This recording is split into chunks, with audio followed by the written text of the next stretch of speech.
wearing, diamond ring wearing, kiss stealing, wheeling dealing, limousine riding, jet flying, son of a gun, and I'm having a hard time holding these alligators. You're talking to the Rolex wearing, diamond ring wearing, kiss stealing, wheeling dealing, limo jet flying. We Rick Flairin' on us, flaring on us. We Rick Flairin' on us. You talking to the Rolex wearing, diamond ring wearing, kiss stealing, wheeling dealing, limo jet flying. We Rick Flairin' on us, flaring on us. Jack, we Rick Flairin' on us, flaring on us. It's apparent these girls staring. I'm Rick Flairin', gold across my chest. I'm fresh to death. I'm Paul Bearing, not at all scary. When I open like Betty Wops, they find to these circles that's going in like a carry shot. I'm going in like a Mary Pop off that Mary Crop at the top flow at the Marriott. So questioning me is like questioning you. See, we the best dressed, so come and get blessed with the crew. Not one but two, different ways to slaughter your crew. Committed tat across the chest, I guess she blessed with the truth. People want to see them checks, representation of proof. Living through my elders trying to resonate to the youth. But ain't nothing to get my flash on. Longevity is heavily embedded in my melanin. Layman terms, I last long. My grind repetitive, I'm smoother than real silk. Lyrical cash cow who can't cry over spilled milk. We in here. You're talking to the Rolex wearing, diamond ring wearing, kiss stealing, wheeling dealing, limo jet flying.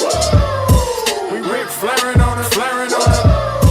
We Rick Flairin' on us. You talking to the Rolex wearing, diamond ring wearing, kiss stealing, wheeling dealing, limo jet flying. We Rick Flairin' on us, flaring on us. We Rick Flairin' on us, flaring on us. This ain't no normal situation, this preparation with greatness. Industry full of fakeness, it's really up for the taking. See, life is what happened to you, more so how you take it. Don't get stripped of your knowledge and mentally leave you naked. I like to live otherwise. I'm sorry that I'm fresh to death. I put the polo and apologize. See, black son, we ain't nothing like them other guys. Quit to socialize, we organize, then we mobilize. Off the deep end like a scuba diver. And no confusion, just keep it pushing like Uber drivers. Business fresh just like a supervisor in a Gucci visor. Can't find a smoother rhymer. You're talking to the Rolex wearing, diamond ring wearing, kiss stealing, wheeling dealing, limo jet flying. We Rick Flairin' on us, flaring on us. We Rick Flairin' on us. You talking to the Rolex wearing, diamond ring wearing, kiss stealing, wheeling dealing, limo jet flying. We Rick Flairin' on us, flaring on us. We Rick Flairin' on us, flaring on us.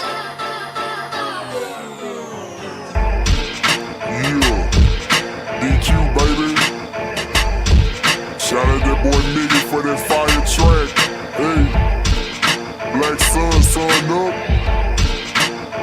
What's up, Vinny Vegas? What in Vegas?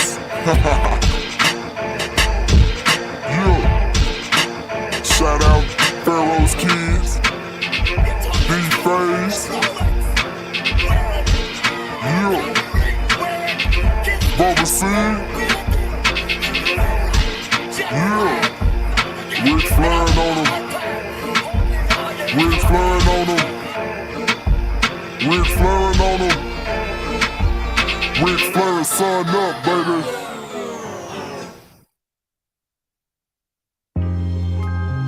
Hey, yo, Scotty, I'm back. Season 2, we here. Next level, bigger and better. Let's go. See me letting go. I'ma lose control. I'm not afraid to fall. Watch me drink it in and feel it all. 8 p.m. Monday night, so you know it's time to tune in to the Afterglow show. Shout out to Kofi and the fam, you rattlers, the football historian. The audience is pouring in at this time like Jackson State playing Grambling. Both hosts like quarterbacks, but ain't scrambling. The Alcorn state of mind that I'm in got me blending in, but standing out like tiger skin. Shout out to TSU and all the recruits turning down big schools for HBCUs. They changed up the scheme, so we changing the scenes. Money for our likeness is nice, but this means we gotta give it all that we got in this game. Black college grad myself, I went to pain. Pick, run, hit, or throw, that's your option. Discussing the coaches' wins and the losses on the Afterglow. See me letting go. Scotty, you went crazy. I'ma lose control. Every Monday night at 8, I'm not super crazy. afraid to fall. Featuring Watch me Kofi and your boy drink it Scotty. in and feel it all. You know what time it is? Go, Let's. go. You heard me. Let's Go, season 2. go. Enjoy. Woo! I don't know about y'all, but listen, if I was a drinker, I'll be out there with a scotch and a dried martini. I don't know what I'm talking about. But anyway, listen, you already know what you're tuning into. You tune into the Afterglow show, and this show cannot be nothing without my partner in crime, my man, Kobe Hemingway. What up, boy? What up, boy? You good? What's up? I'm good, man. I am good to go as always, man. How was your weekend? It was good. It was busy, but it was good. It was good. We did have a funeral this weekend, but to God be all the glory. We are still here cherishing life and have another opportunity to get it right. Say hallelujah. Shondo. Hey, listen, I appreciate you as always for doing what we do. Hey, real quick, got a couple of announcements. Listen, you guys wanted it. You guys asked for it. The guy who's made all my theme songs, okay? He will have an interview this Friday. Yes, sir. At 7 o'clock. All right, this Friday, tune in, 7 o'clock. Backpack Poet will be on here. Gary's like, hey, you just got to bring him on for an interview. He's a busy man, but he said he was going to do that for me. I appreciate him. All right. Also, the top 25 HBCU players are coming soon. I will be dropping that. Now, listen, this is how I'm going to do it, right? I'm going to do it. It's going to be a member live stream if you want to do the chat. It's going to be simulcast on HBCU League Pass, right? So if you're not a member of the channel, you won't be able to, if you're not a member of OffScript, you won't be able to watch it on YouTube. You will only be able to watch it, all right, on HBCU League Pass if you're not a member. All right, so you won't be able to chat. You won't be able to put no comments or nothing like that. Like, oh, Scotty, that's crap. You ain't doing none of that if you ain't a member. All right, members get that privilege. All right, so that's what they do. You can also watch it on HBCU League Pass, all right, if you just want to watch it and tune into it. So that's probably how I'm going to do most of my live streams. The chat feature will be a members-only feature, and then you can still watch it on HBCU League Pass. And make sure you get the app. All right, make sure you get the app, HBCU League Pass. Download it. It's black-owned, man. They doing big things. We changing the game out here in the streets, all right? Let's get into it, Cove. Listen, all right, so before I listen, there's a lot of stuff that happens to me that I think a lot of people be like, damn, Scotty, like, you can't be that ditzy. Sometimes I feel like I'm a blonde. Just sometimes I'll be feeling, as black as I am, I'll be feeling like a blonde. So, okay, we're in the car riding. me and Key, we in the car riding. What up, Key? Yeah, you know, that's my love, right? So we in the car riding and Brown Sugar comes on. I'm singing it. You know what I'm saying? You know, I'm telling a girl. And so she says it's about drugs. I said, you're lying. I said, you're lying. I said, it has to be about a girl. She said, no, this song is about him getting high and his first time getting high and how it. I said, you're lying. But then when you really break down the lyrics, it's like, all right. So I'm like, so she started naming songs that were like Can't Nobody by Shaka Khan is a drug song. Yes. Yes. I'm telling you, it was mine, but I was like, what? Brown Sugar. And I was shocked. I found out that Kevin's Heart, you probably didn't listen to it. J. Cole's like, she's my only one. I don't need nothing on the side. That's a drug song as well. So listen, did you know? That's my question. Did y'all know that Brown Sugar from, see, I wasn't, she made me feel so small. I thought he was talking about some other type of sugar, like, you know, that type of sugar and stuff. I thought it was being freaky. And I didn't know, you know, I was a little boy coming up with Can't Nobody and stuff. So you got the lyrics, bro. I need to look at that again. I need to. Dog, listen, Key knows these things word by. I should get her to come in here and sing them. Hey, babe, come here. So she was like, she's like, here we go, right? Brown Sugar is about heroin. She can, no, I'm telling you, bro, she can recite the whole giant. Everybody knows Mary Jane. Come on, man. Yeah, we know that one now. We know that one. It ain't nothing new, bro. But yeah, man, I was like, what is we doing? It's like, I tell you this, girl, man, I don't know. She knows all the lyrics, man. Listen, bro, I was so shocked, bro. I was so shocked. Bruh. All right. Ain't nobody love me better Make me happy. Makes me feel this.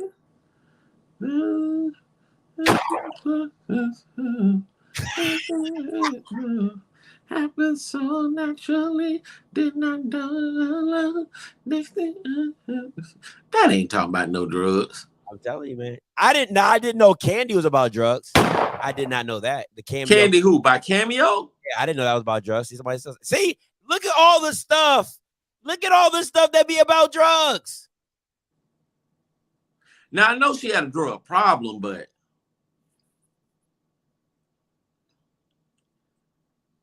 I don't get it. Yeah, man. I'm telling you, the brown sugar one blew my mind, bro. I ain't even Okay, gonna lie. loves me better than you. That's deep right there. I can't resist this sweet surrender. Oh, my life's warm and tender. We stare into each other's eyes. You don't look into drugs' eyes. Listen, it's metaphors. It's metaphors, man. It's metaphors. Who wrote this darn? Let me see who wrote this darn song. Who wrote this song? Who wrote it? Thank you, man. Can you come in here and explain and drop some knowledge on these? You done messed up my. I'm looking at Shaka Khan like that. Oh, Sophie, I'm not coming on camera. I'm listening to you, sis. Go ahead. Hey, so yes, Shaka Khan, for those that didn't know, she was with Richard Pryor, and he actually used to sniff coke out of her lady parts, which caused her some reproductive issues. But her experience about Can't Nobody, like the drugs, is what she was actually talking about. It's not cool to think about, drugs in a obvious manner. But if you look at, even with what's her name, Etta James, like those stars, the drug usage was so heavily. If you go back and listen to some of their moments when they were sober, there are interviews where they'll admit to saying that. But I had a little experience in the entertainment industry. Wow. That's how I know a little history.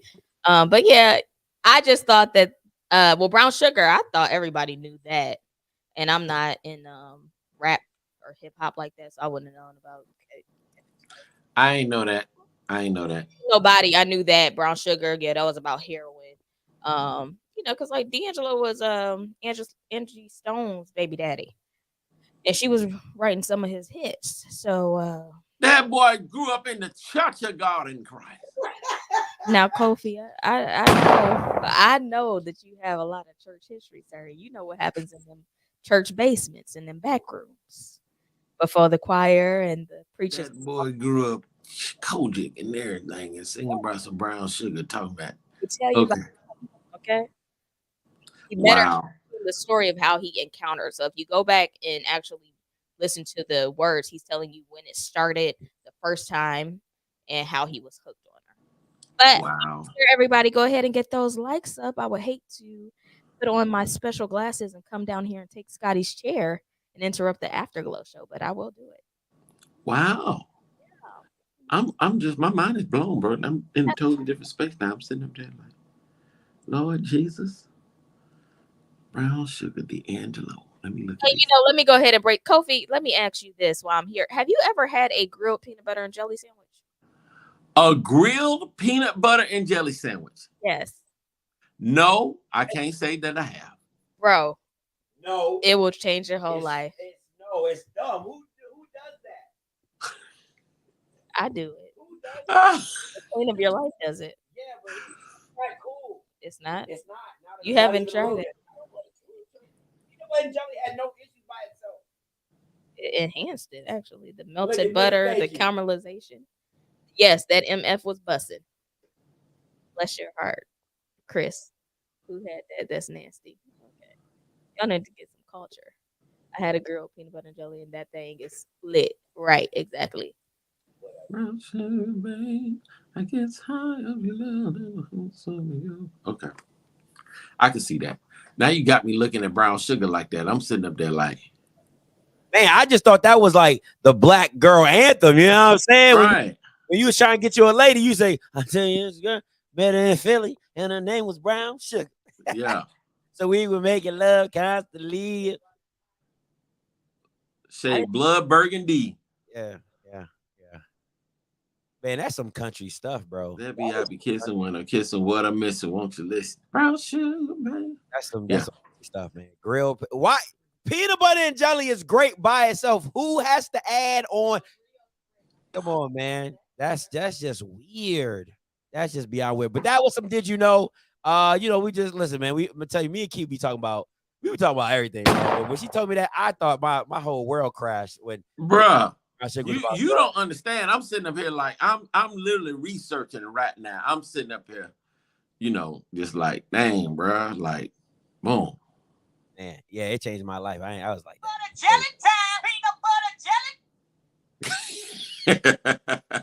yeah, that's it. All right, next up. Listen, Alabama just took their team picture, and shout out to Charles C.J. Jimson. He put it in the Swag Sports Central group. But 63 people on staff for 115 football players, and Bama's be asking, "Oh, why can't we not compete?" Listen, they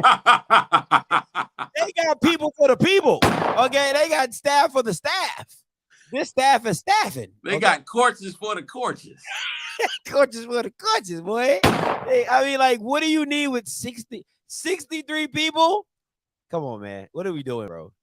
That's over half of the darn team, bro. Coaches.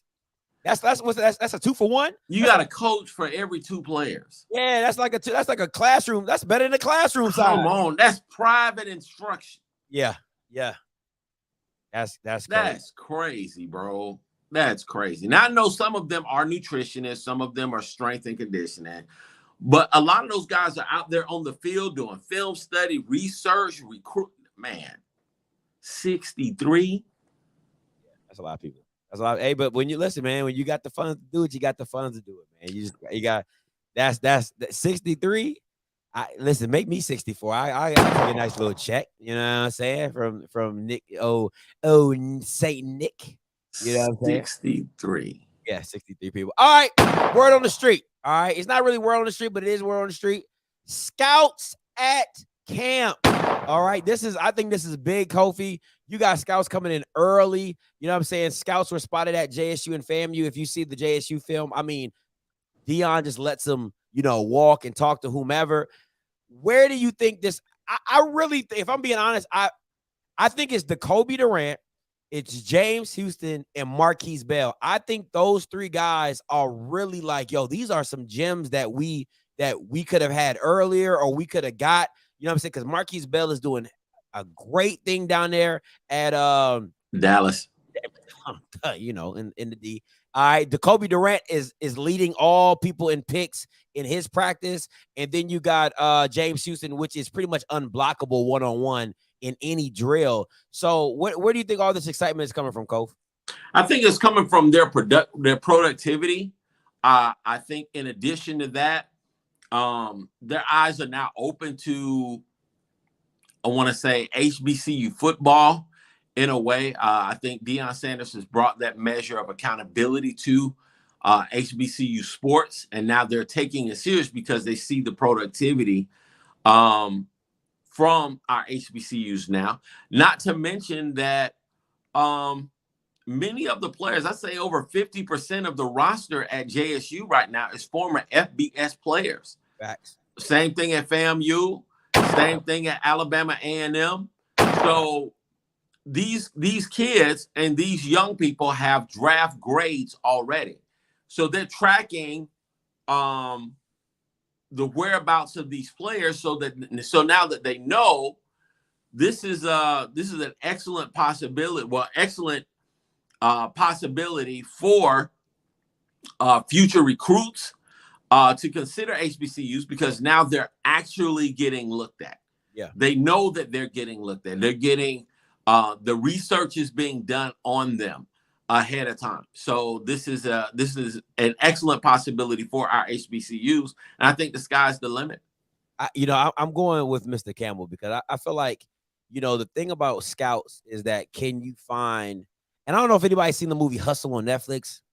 Absolutely wonderful movie with Adam Sandler, produced by LeBron James. But it's what he says right here. Scouts are seeing tremendous value. And if I can get you you know, if I can get a gem, an undrafted gem, you know, the guy Shamar Bridges from the Ravens, undrafted receiver from Fort Valley State. Absolutely.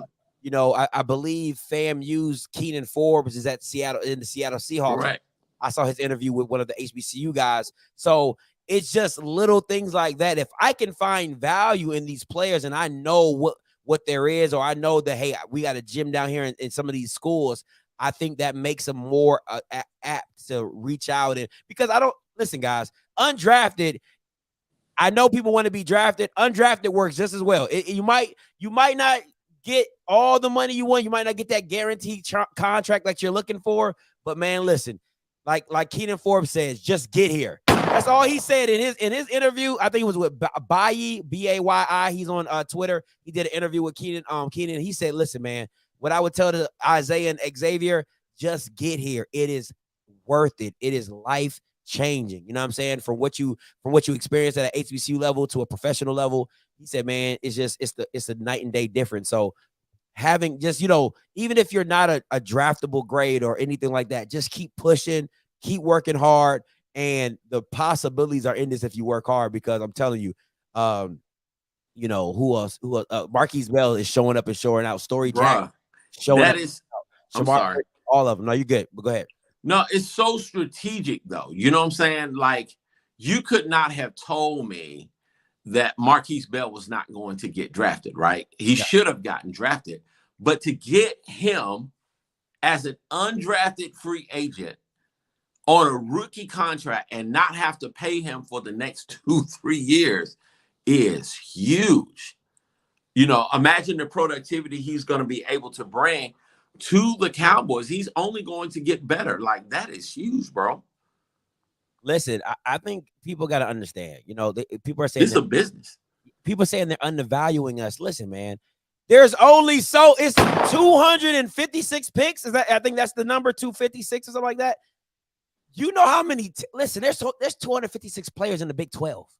Like, what do we, you know? You get what I'm like? People got to understand.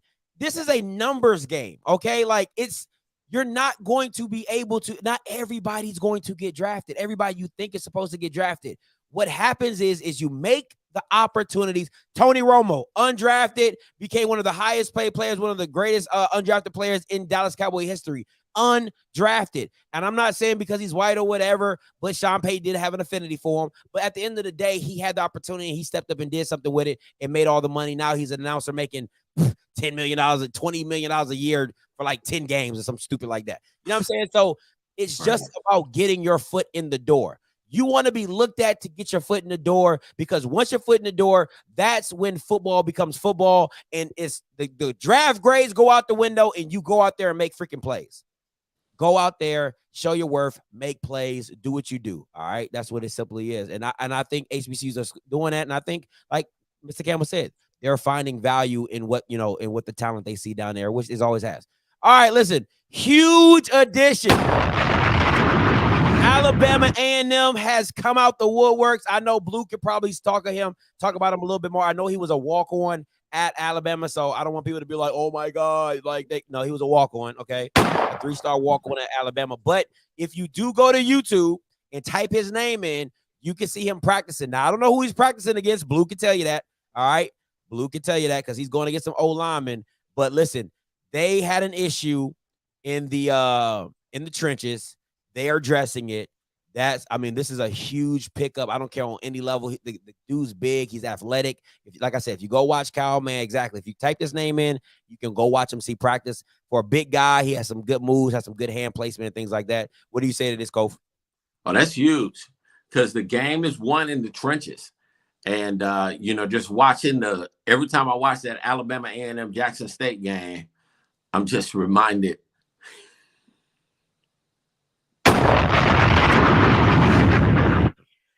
Oh, man, that game was over by the second quarter, bro. Ooh, Jesus. I'm just reminded of the improvements that Alabama A&M needed to make up front.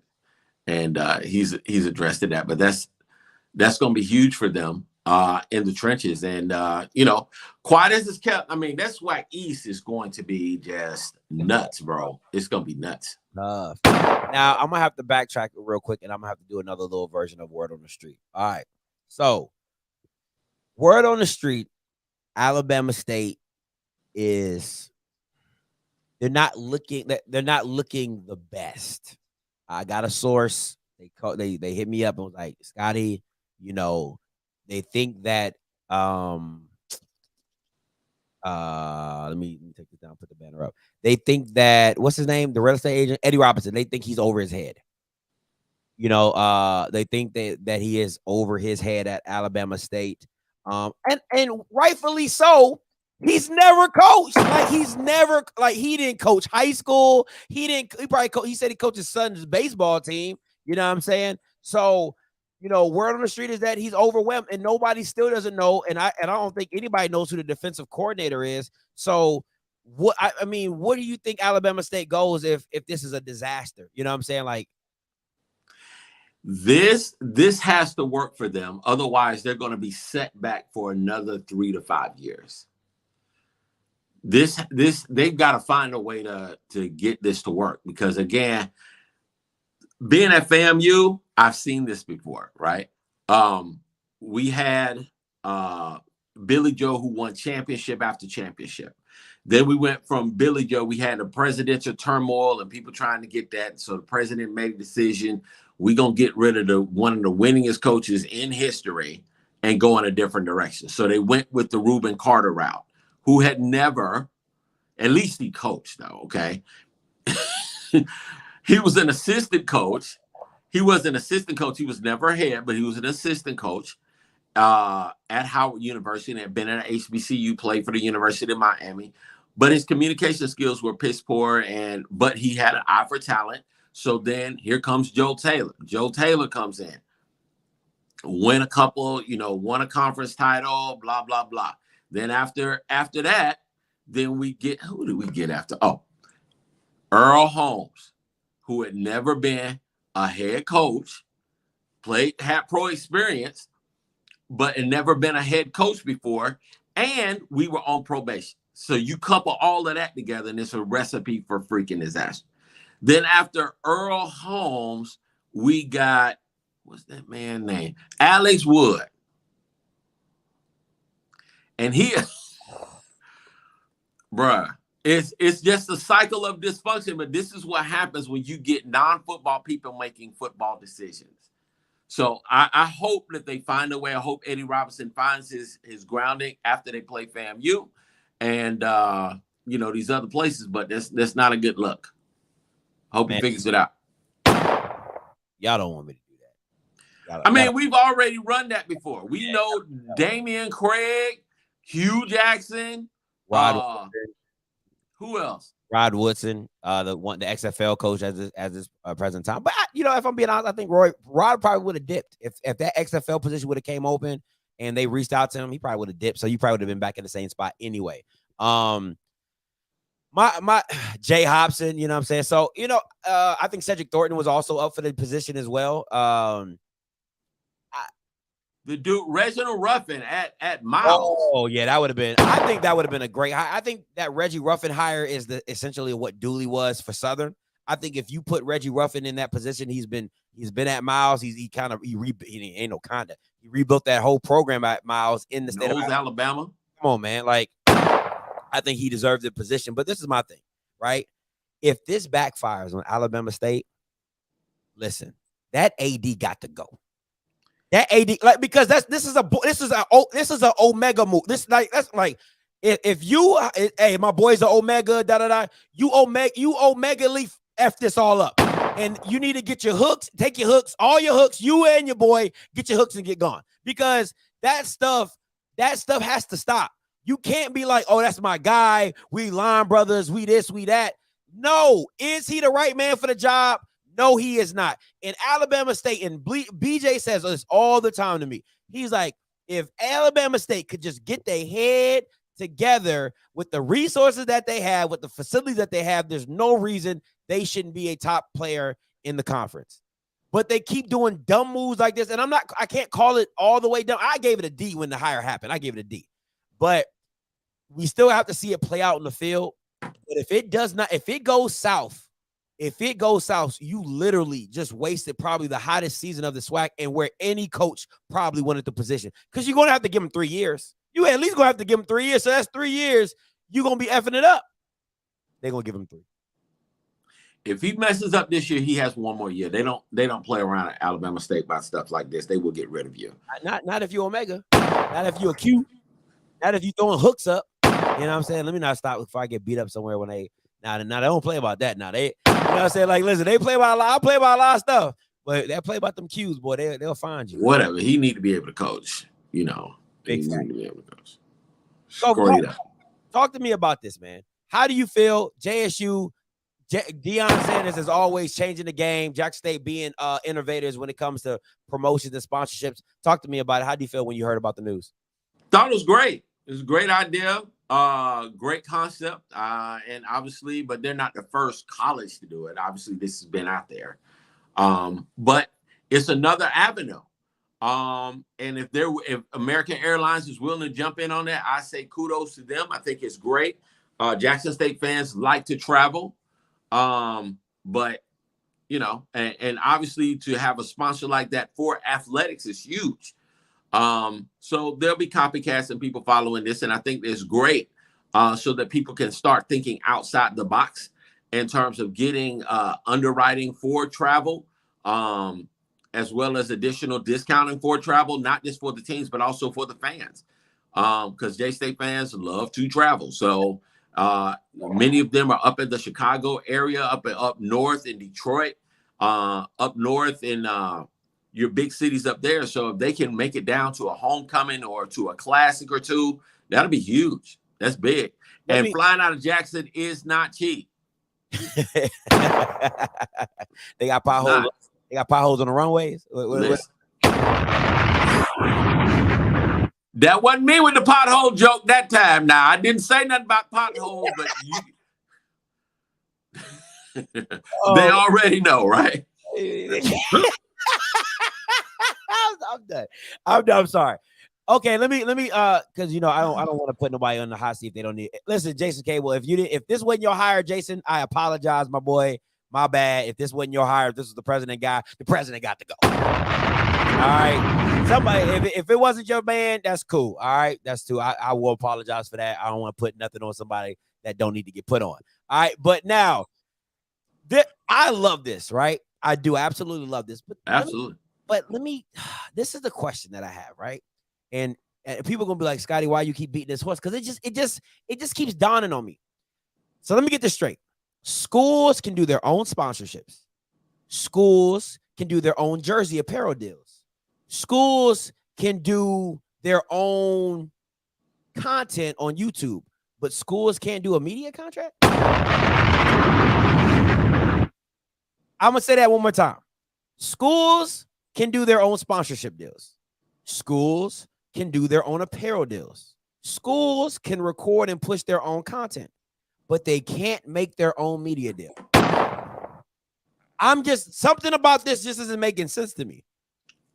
Because at some point, if the commissioner is quasi-dictator, Putin, you know, if he's going to be all these people to everything, you can't pick and choose when schools aren't and are allowed to do stuff. Like, that doesn't make sense to me. I'm so confused on that. And it just keeps coming because I'm like, I just feel like if Deion had ever done what FAMU and Grambling did before they did it, nobody would be talking about HBCU League Pass being a problem. Absolutely. Because let's be real, and I want people to understand this. Jackson State has an individual game deal with HBCU Go that has nothing to do with the SWAC commissioner. I'm going to say that again for the people in the back. FAMU has an HBCU Go deal that has nothing to do with the SWAC commissioner and what he's trying to get HBCU Go to do. So if they can do those deals, there was no. All right. All I'm saying is, once again, I love this for Jackson State. I think this is awesome. I think FAMU needs to get on board. I think Southern needs to get on board. I think a lot of these programs that have a great traveling base, Grambling, all these people need to start finding partnerships in airlines and dealer. I don't know. I don't know who's down there in FAMU that you guys can partner. Airlines, hotel stays. Absolutely. All of that stuff. Grambling needs, hey, listen, ain't no more Wheaties, Grambling. You better partner with somebody. Sodexo, a hotel company. For real. Hilton. Shoney's. Come on, man. Rubies. Golden Corral.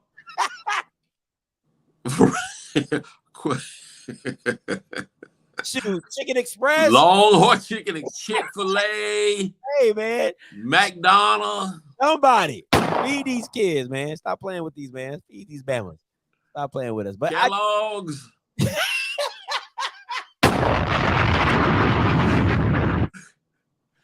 I just Bluebell.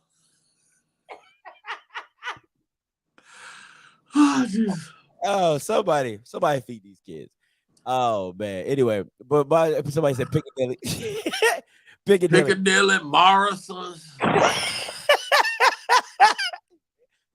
Quincy's Steakhouse with the big fat yeast roll. Boy, y'all stupid, man. Y'all stupid. But that does really bother me when you start isolating things individually. Shout out to my boy Hezekiah, man. Shout out. I'm telling you, this dude gonna be the CEO of something one day. That dude freaking super smart, be around all the Ivy Leaguers. But when it's just funny to me when people just blatantly don't look at the bigger picture and they just isolate. They'll be like, oh yeah, like I'm like, but look at you gotta like. They only look at the big picture. They don't isolate each individual incident. You know what I'm saying? Because if you start looking at what schools are allowed to do, then you start kind of do a process of elimination. Why can't they do a media deal? And especially if the commissioner works for the schools. That doesn't even make sense to me. So it's just like, once again, this is not bashing Jackson State. I'm glad do whatever possible that you can do for your school, because that's what it's about at the end of the day. That's why UCLA dipped. That's why USC dipped, because it's what's best for their school individually. It's not about a conference. Now, SWAC will be like, oh, we're better as one or whatever, but you got to do what's best for your institution, because if you're not getting what you need, you got to go do what you got to do. Absolutely. And Jackson State is doing that. Listen, you're not going to pay for us. We going to find somebody to pay for us. We don't got I'm just shocked that the SWAC doesn't even have a darn airline, as a sponsorship, period. Yeah. This is something, but hey, that's neither here or there. I just think that as a conference, as much as we like to travel and do all this stuff, that'd be great. Somebody also said that I think one of the schools has a airline. They have like a aviation, like someone should partner with like a airplane should partner with the HBCUs with pilot programs, so they will have that, that pipeline to constantly keep getting pilots and stuff like that. I think that'd be freaking awesome. That'd be great. I damn sure send my son or daughter down there like, hey man, listen, you try to get $200K a year, take your butt to fly. Go take your butt to go fly somewhere. For real, don't fall asleep in there either. All right. Man, let's do your thing. All right, let's get to it. Top 25 FCS poll. As no quandaries, North Dakota State is number 1, South Dakota State number 2. Getting to Jackson State at 15, because the rest of y'all probably don't know much about these teams. Southeast Louisiana 17, Richmond 24, UC Davis 25. Do you have any issues with this, Kof? Nope. I feel like, that's how I feel about preseason rankings just in general. I think that it's great for conversation, but, as always, there will be surprise teams, and you have to play yourself into favor anyway. And you can fall out of favor very quickly. At the end of the day, nobody's going to beat North Dakota State. Right. Come playoff time, and we're going to be right back where we started. But I think it's interesting. It's good to see Mercer at 23. And I think really from about 20 to 30, all that's going to be fluctuating. Absolutely. Shout out to my boy Blue for being able to vote on this. He's changing the game one vote at a time. Let's go. I'll give you another FCS poll by Blue. my boy Blue Blue. by FCS Nation. All right, this is where they have their poll, and I agree. Listen, man, I'm sorry. I just feel as though if you have Jackson State here, you have to have South Carolina State in the top 25. Absolutely. I know that might sound mundane, it might sound backwards, but if you put Jackson State at 15, you put these Bamas at 15, and South Carolina State beat them. To me, it just doesn't make sense how they don't find themselves. The thing is really with the history, and a lot of these people don't really pay attention to HBCUs, and that's a fact. We know that. However, South Carolina State had 3 losses to HBCUs last year. Now, this year, the whole team is returning. And I think they're going to be much better to begin with. But I think a lot of times people look at that record from last year and they're kind of like, oh, blah, blah, blah. And that level of respect is not there. And that level of respect is not going to be there until we start knocking some of these other teams off. That's fair. But I think if a lot of people really go look up some of these teams' record, they're like 6-5, 7-4. Like they're not world like these schools. They don't respect us. Even when the year when South Carolina State beat Wofford, who happened to be in the top 20 at that particular time. And it was a very decisive win. Even that year when South Carolina State beat them, they still didn't have the respect to put South Carolina State in the playoffs, even though they lost to a 2-loss FAMU team and I think a 1-loss A&T team. They don't respect HBCU football like that yet. But the way to change that is to beat these other teams, man. I think I agree with you. I do think South Carolina State, especially this year with all that they have returning, what they proved in the Celebration Bowl, I think that they should be ranked. Absolutely. Like simply off them returning damn near 90% of their team is coming back, other than Jacoby Durant and Zafir Kelly, your 2 starting corners. But you know what I'm saying? You literally bringing your whole front 7 back. You're bringing your whole offensive line back. You're bringing your Celebration Bowl MVP back. The quarterback, Corey Fields, needs to get better. You're bringing Kentrell Fields back. You got another guy that's coming in from a freshman aspect. I mean, you're bringing half your team back. They whoop Jackson. At least like I when I see this, I'm like 24-25. Like I know Holy Cross is not like 8-3. You know what I'm saying? They're probably like South Carolina State. South Carolina State would beat Mercer.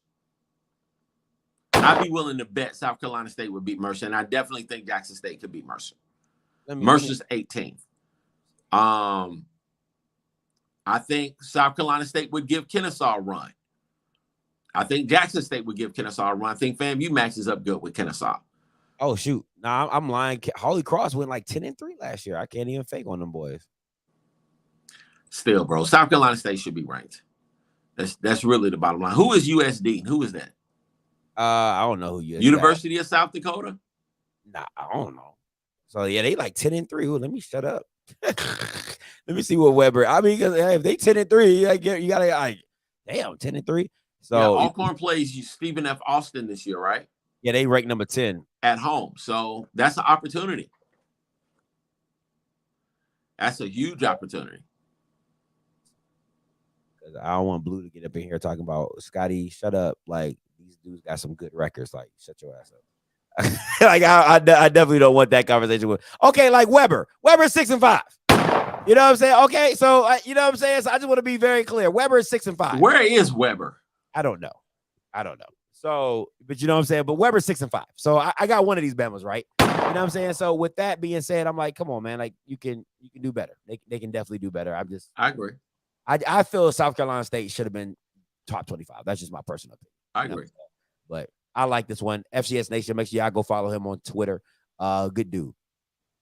Next up, where does PV rank?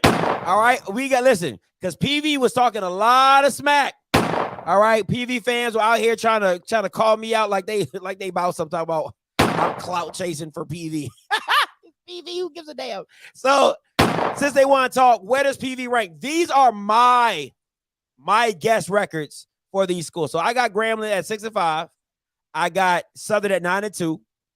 I got Texas Southern at 7-4, and I got Alcorn 5-6. Now, Kofi, I'm gonna go back, and you can tell me what you see and what you got. Pull up. You got PV schedule up there? I can get it. Let me see. You're gonna pull up their schedule. We can go through this thing right now. Review football. All right, here we go. All right, let me share my screen. 2022. All right. So they open up against Texas Southern on September the 3rd.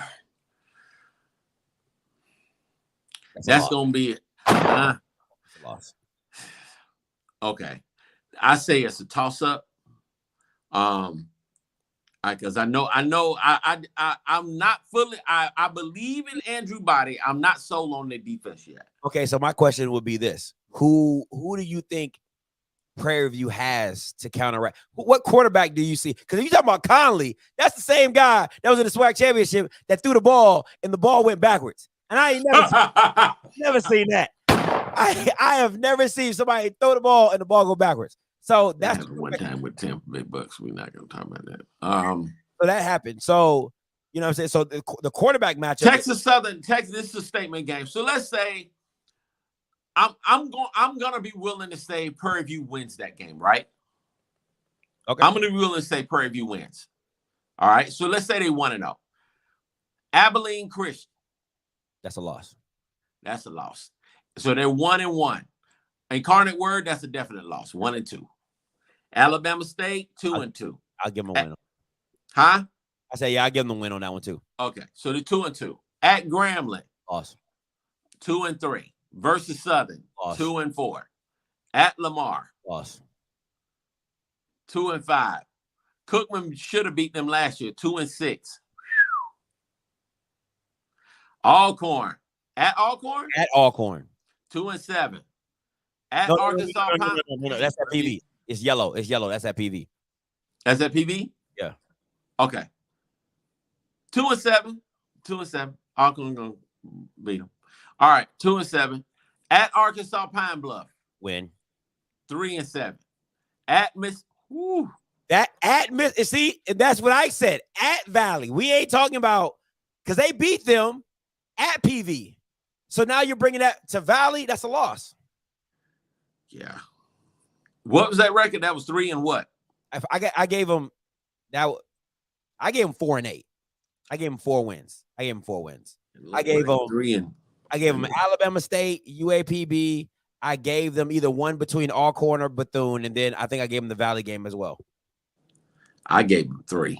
So that's 3-8. That's 3-8, and no, I gave them 4-8. So that's 3-9 for you. Yeah.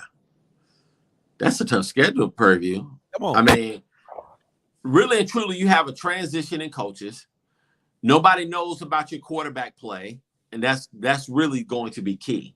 Now, I will say, I was impressed with their overall athleticism last year, and they're not a pushover team. It's just a matter of how they're going to line up on defense and play, and who their quarterback is going to be. Somebody said their quarterback is 7-2, and I'm like, what games? Like 7-2 as a starter, though, while talking about Conley. When did he play? Because Jawan Pass played last year, so I'm just kind of confused about when Conley got in to get these 7 wins. Let's start. I mean, I don't have no highlights on old boy over him, but that ain't looking good for Prairie View. They definitely not finna win the SWAC West, not this year. And I mean the SWAC, and I said I don't know why they put SWAC championship there. You could have put anything. You could have put Morocco, Costa Rica, El Salvador, wherever you wanted to be. Downtown Houston Christmas Fair, Tijuana, wherever you wanted to be at. Just let Brown Sugar Retreat. You know what I'm saying? Like, come on, man. What are we talking about, man? So let me see. I want to see. Let me see. Tehran. Was it Tezrizon? What is his name? Tezrizon Conley? What's his name? Like Terrion Conley or something like that. Let me see. I don't want that boy that he gonna be calling you and stuff. Prairie View QB. He's like, y'all talking about me. Chris Haran, Trayvon Conley. Trayvon. All right, so let me see. Trayvon Connolly, redshirt junior, played in 3 games, 2018, rushed for 103 yards and 1 touchdown on 15 carries. So where's this 7-2 record? I'm so confused. Completed 22 of 34 passes for 262 yards. It's not bad. But where though? Where are we talking about? But that was 2018. Yeah, that's what I'm saying. Like, even he played 2019. 2019, he played 7 games with no touchdowns. I think they're talking about his high school career. Because in high school, as a 2-year varsity, in high school, he was 20-1. That ain't got shit to do with it. That ain't got nothing to do with nothing. He got more. Let me see. Okay, so here we go. 2019, he had 400 yards rushing, 700 yards passing. 2020, he had 112 yards rushing, 574 yards passing. 2021, he had 108 yards rushing, 55 passing yards. What are we talking about right now? What are we talking about? Like, he hasn't even played a whole. Come on, man. What are we talking about, bro? What are we talking about? What are we talking about? Man, that's crazy. Has he been penciled in as the starter or no? Yeah, he got penciled in as a starter. They brought him to media day, but I heard he has COVID or he's hurt or something like that. So he's not seeing. But man, come on, bro. Like, what? Okay, I'll believe it when I see it. All these PV fans talking about. We know you're not repeating. Listen, that is a guarantee. We know you ain't winning the West. That's a guarantee. Chris Scott came in. Oh, he's from Mississippi. 6'4", 192. And he played in the Alabama State game as a reserve. All right. Yeah, the record stays the same. I don't see nothing here. I don't see nothing here that's going to change necessarily that outlook. Because I gave them Texas Southern, Bama State, and Pine Bluff. Yeah. Everything else is up in the air. Because Cookman literally should have beaten them last year. And then they don't be having nobody come to the game, so it ain't no home field advantage. Oh, man. I don't. What they mad at? I'm trying to see what they mad at. Because they irrelevant, man. Listen, like, stop playing like you Bama's won the SWAC West is still irrelevant. Talk about some, you're trying to talk about PV for clicks. What clicks? PV don't get nobody clicks. Nobody talks about y'all. But I will say this now. I will say this in all fairness to PV. There's no excuse for them not to be top 3 in SWAC in really anything. With all of the talent that Texas has in football, track and field, baseball, tennis, all of that, they literally could be top 3 in everything. But they won't be finishing top 3 in football this year. Listen, the bottom third. How about that? They about to be the bottom third. You know what I'm saying? About to be like that big boy off of PV. The bottom. Bubba. We need you to tighten them boys up, Bubba. Y'all about to be Uncle Clifford at the bottom. Bubba. If you know, you know. Right. Oh, you know. Anyway. Whew. I'm about to start calling PV Uncle Clifford. Where is PV? Where is PV? Here I am. Oh man, I'm sorry.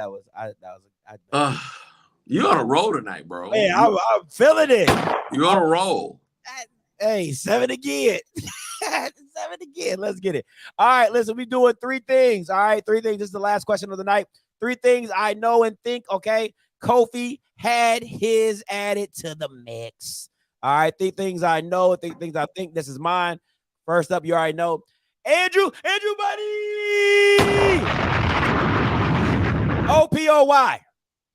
All right, OPOY. Offensive player of the year. Oh, you already know what it is. Let's go. Jack State loses 2 games, but Bethune-Cookman's a scary team. Kofi's, go ahead. It's you. New SWAC West champ, because it won't be PV.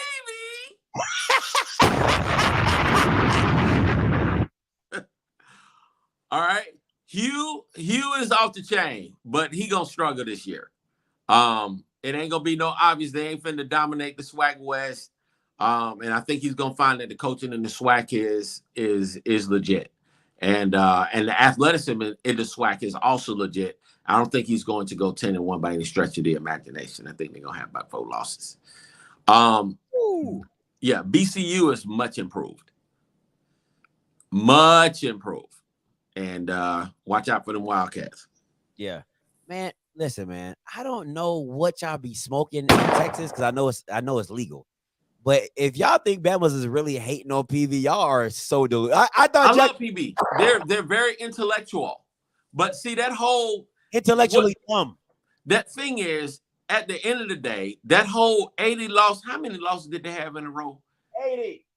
They had 80 losses in a row. That still is in the back of people's minds and stuff about a lot of stuff. But if PV had like an aura and a culture of success around the athletic program, a lot of that would shift and change. I know that those all 5 of them that are real close to the program, you know, that come to the games on a continual basis. But to be in a place like Texas where high school football is king every Friday, and they have more people show up at the high school game than to show up at a Prairie View game, where you have a world-class college marching band and a pretty good product on the field, and y'all don't show up. It's like ridiculous. Y'all hate your own selves, if you ask me. You need to get out there and support your team. Listen, PV people, they're looking real book smart but common sense dumb. Like, no, listen, like nobody is hating on you. You guys aren't worth hating on. Like, I don't hate PV. I really don't. I really like the people there. We have very good conversations. They're good people. Like, they really are. What is it that, like, when and people use that word hate so just loosely, right? When you hate on something, it's like, oh, I don't like that you're doing something well, and what are you doing well? Like that's what I want to know. What are you doing so well that I'm like, oh, we should be doing that too? Oh, stop it, sir. No. Now, if you want to call me a troll, I have no issue. I'll happily, I'll give me a badge and say troll of the year. I don't give a damn. But to hate on PV for what? I don't hate PV. I don't have that kind of time. I don't, and they don't. I don't hate on PV. All right, 3 things I think. Grambling would have the #1 rushing team. Southern would have the DPOY. Alcorn would be 4th in the West. That is my think I know. Kofi, you are up. I think that FAMU South Carolina State game is going to be one of the HBCU games of the year. FAMU is going, and I think it's going to draw over 20K in attendance, which has been a long time for South Carolina State, but they're going to hit that attendance mark this year. FAMU's going to win SWAC East, and JSU will have 2 conference losses. I mean, is 20K really the game of the year, though? No. I mean, the stadium only holds but so much. But when was the last time South Carolina State had over 20K at a game? I don't know. That's what I'm just saying. That's my point. For them, that's a big deal.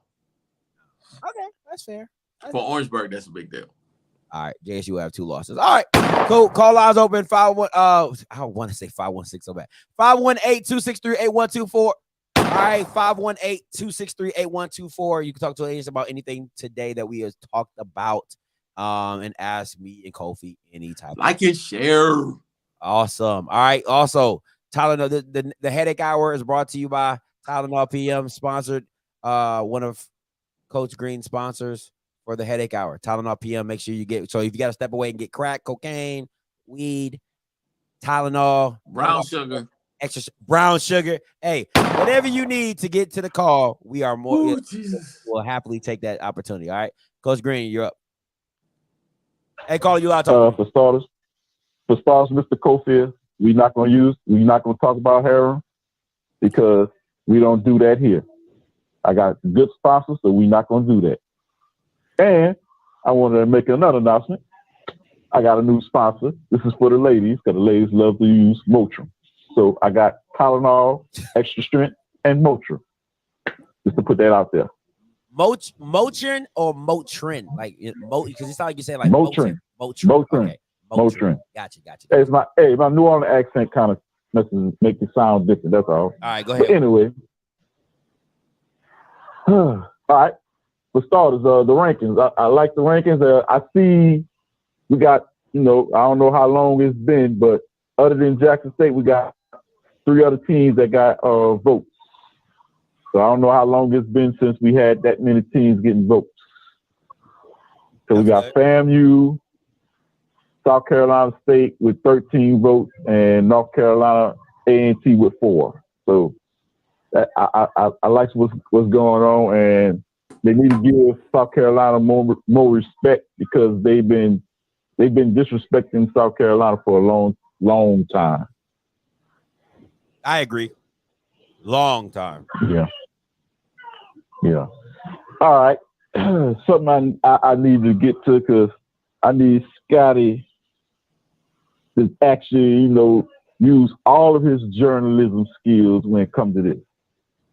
Because, I when it comes to the conference, because you talk about these media deals, and for starters, Jackson State do not have their own media deal. If you've been paying attention to everything HBCU been doing, you'll see that they got a bunch of games that gonna be on some local stations brought to that Byron Allen owned, as far as like Alabama A&M, Alabama State. They're going on some of Byron Allen stations. But as far as how the conference works, you got to include the presidents on this. And you haven't never included the president because you keep on putting McMillan as the dictator, which is not true. Everything he's done because of the president put him up to that, because everything goes through a vote. Whatever deal he makes, he got to run it past the president, and the president's got to approve. I know this for a fact because I'm part of a conference, and I know how all that goes. Get to the point, man. You sound like a female right now. Get to the point of the question. All right. My thing is this: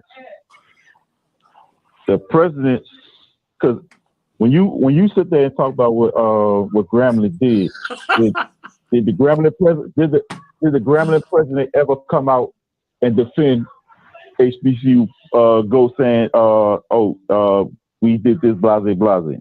Did they ever come out and defend it when McMillan came out with his article? Come out. What do you mean come out?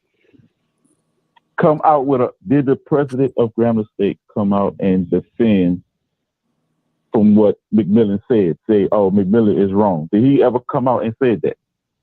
McMillan is McClellan. Well, why would McCullen. Well, first of all, you listen. Commissioner can't make a conference-wide deal without having to get approval by HBCU League Pass as well as Grambling exactly. State. Wait. How you wait? So I know for a fact that the president was not there to sign off on the deal because he was out of the country. I know that for a fact. So how can you say you have a national deal with everybody in the conference if every president wasn't there to vote on it? No matter who's out the country, you still got to run. Everything still got to be run through all the presidents because they all voted. How can he vote out the country if he's not there for the vote and he's not present for the vote? How do you have a conference-wide deal? You know there's a vice president, right? Sir. And then the vice president relate everything to the president, what's going on, right? The president still has to make the vote. This ain't a situation where if the president dies and the vice president, because that's not the situation. The vice president can be he cannot have a president. This ain't a situation where. So what are we talking about right now? Dude, you still is wrong because he still cannot. Things cannot move without the president's approval. All the presidents was part of this. No matter where they at, they was a part of it. Because ain't no way they're gonna make a move without the other president. Trust me, I know this for a fact. Grambling didn't sign off on anything. I can say that. Grambling didn't sign off on anything. So however you want to take it, I can tell you guys are wrong on that. I know that for a fact. How? What did Grambling sign off on? Because you have to this is how this works, right? HBCU go as a secondary rights. Well, guess who has their Grambling secondary rights? Guess who has Grambling secondary rights? Say it with me. Say it with me. HBCU League Pass. That means you have to negotiate what games you are going to show with HBCU League Pass because they technically own their secondary rights. Still, hey, but you wrong, bro. I'm telling you wrong, bro, because I know this for a fact. I know this for a fact. If you know it for a fact, then hit me back with facts. You're not hitting me back with anything other than opinions. No, I'm not hitting you with no opinion because I know how this whole thing, because the presidents got to meet. They got their president's council, and then they got the ADs and all that. Sir. Okay, let me ask, Coach Green, let me ask you this. What deal came first? HBCU Go, HBCU League Pass. What deal came first? You know just like I know which one came first. I'm asking you a question. Which one came first? League Pass came first. Okay, so if they have their secondary rights and their student activities, who do you have to negotiate? The president. Okay, let's say this. Let's say Rick Gallo said yes. Okay, cool. I want to be a part of the HBCU Go deal. HBCU Go still has to confer with HBCU League Pass of the games that they don't want to cover, so HBCU Go can cover. So they still have to come in agreement with HBCU League Pass regardless. Well, once this litigation, we'll find out for sure once they have whatever type of litigation they have. But still, Gallo did not make a decision. I mean, SWAC did not make a decision without Gramblin's decision, being part of that decision too, bro. So you cannot sit there and say that because I like I said, I know for a fact. All right. And everybody think I don't know, but trust me, I know. Nobody in here ever been in the meetings before. I've been in meetings. I actually been in some of these meetings. All right. Appreciate it. I appreciate Coach Green. All right. That was the Headache Hour, sponsored by Tylenol and Motrin, new sponsor. All right. Let me hold on. Hey, Kofi, I'm gonna answer a phone call, then you take the caller. Hey, Smash, I'm coming to you. Scotty, What's man, up? hey, that shit funny because I'm over here saying, Scotty, don't you work for the people? Hey, you know everything. You work for people. How that shit go? But Got anyway, it for the people. Go ahead. Huh? Go ahead. You good? Yeah, I want to touch on this damn this airline situation, bro, because I was in the barbershop topping with some SWAC alumni, and they was joking, bro. But nigga cracked the joke and said, "Shit, I always want Dion to be the commissioner of the SWAC, but it seemed like Dion did more for Jackson State in the time that he been there than the commissioner did for SWAC as a whole conference. That's some big shit. You know what I'm saying? Like, imagine that deal for the whole SWAC, bro, instead of just J State. You know what I'm saying? You don't got to worry about kids. You could. That's a recruitment tool. You know, y'all flying the games now. You ain't driving nowhere. That's crazy. You know what I'm saying? And I just commend them, man, bro. Like, we really, I want to see Dion as a commissioner, bro. Like, all this shit he really doing. And imagine if they come out with some type of travel deal for the fans. I traveled every damn game. If I can get some type of discount of American, I'm flying American every time. Every damn time. You know what I'm saying? So I just want to say kudos to them on an American deal because that's big. I don't know any other HBCUs that got that. If so, I'm saying kudos to them too.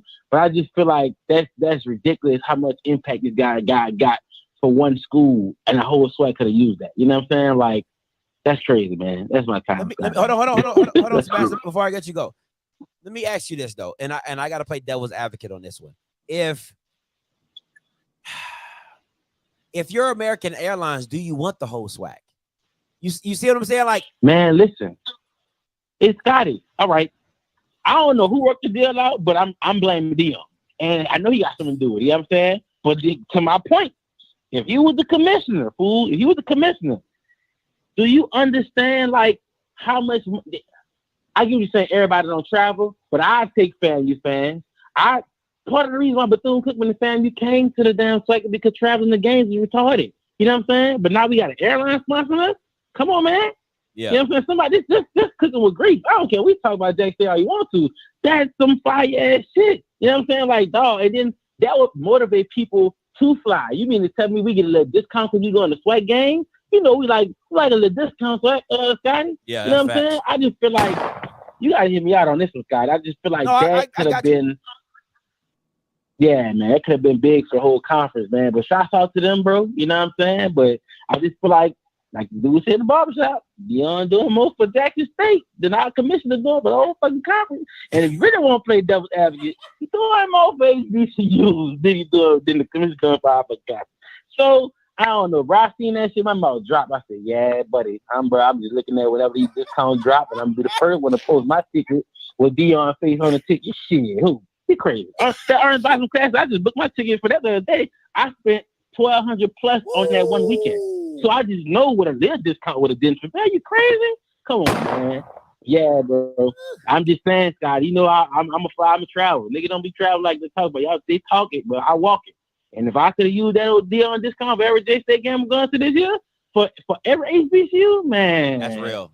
Hit me out, man. That's my time. That's real. It's gonna make me mad, bro. I be feeling like, damn, man, what? Wake up. And then you said other schools need to hop on the bandwagon. If you was the commissioner, we wouldn't have to hop on the fucking bandwagon. Everybody be getting the perks of it. You know what I'm saying? So I don't know, bro. That shit crazy. Man, Deion would have been swung that darn megabus deal. Huh? That would have been huge right there. Yeah, he said Deion would have swung the megabus deal.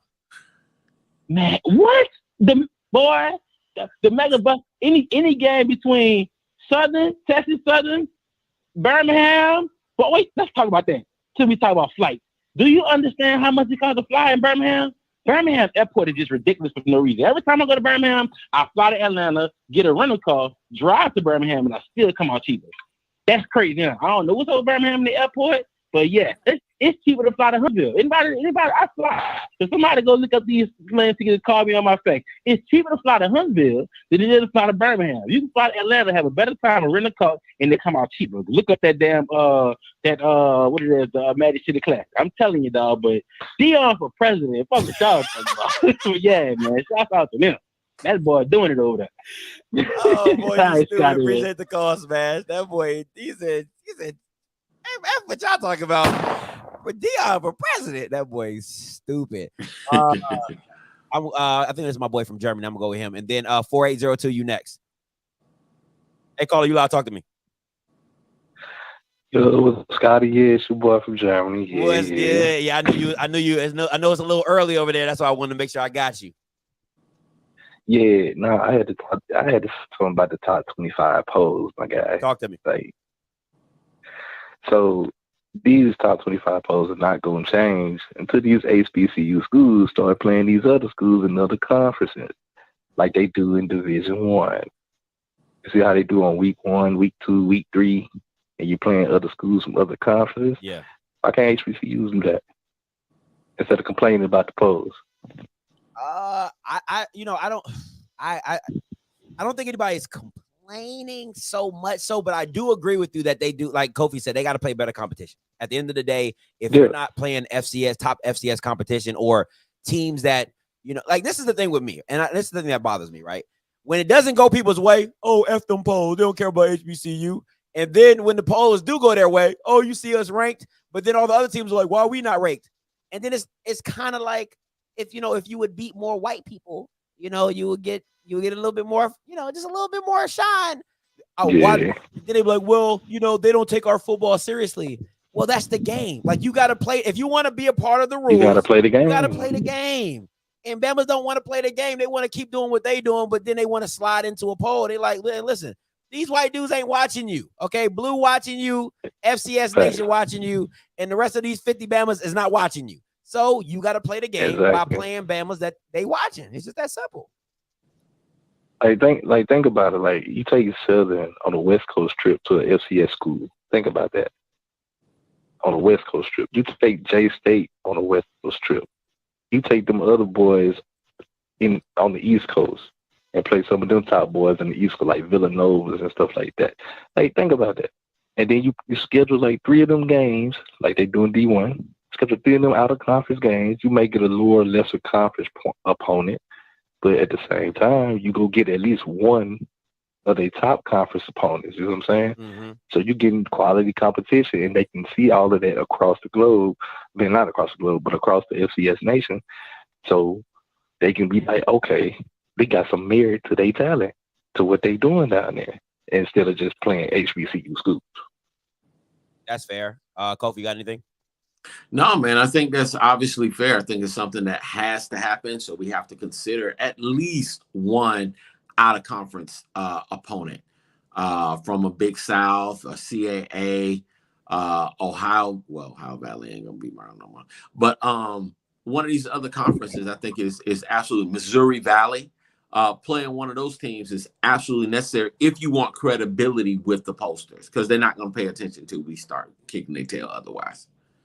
For me, I think a partnership with some of these conferences to make sure that you're playing out of conference games consistently with them and just flopping home and homes, like maybe like a 2-year conference thing or whatever. I think that would be pretty dope.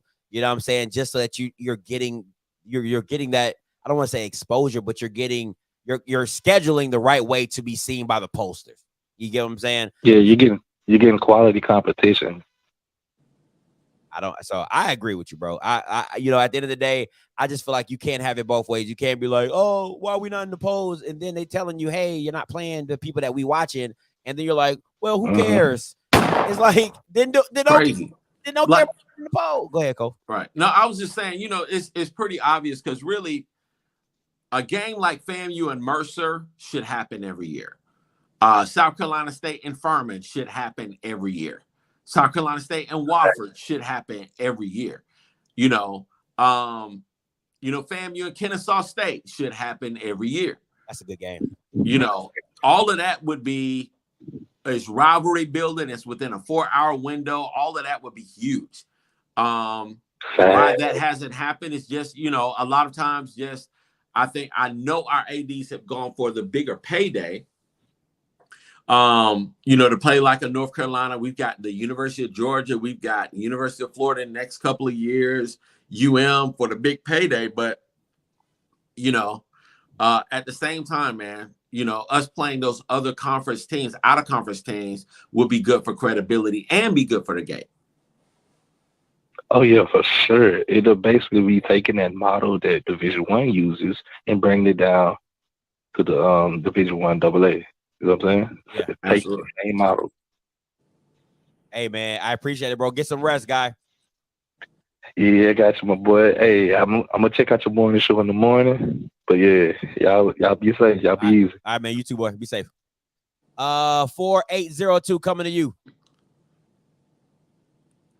Hey, caller, you live. Talk to us. What's up, Scotty? This serve in the chat. Call from Huntsville. Talk to me.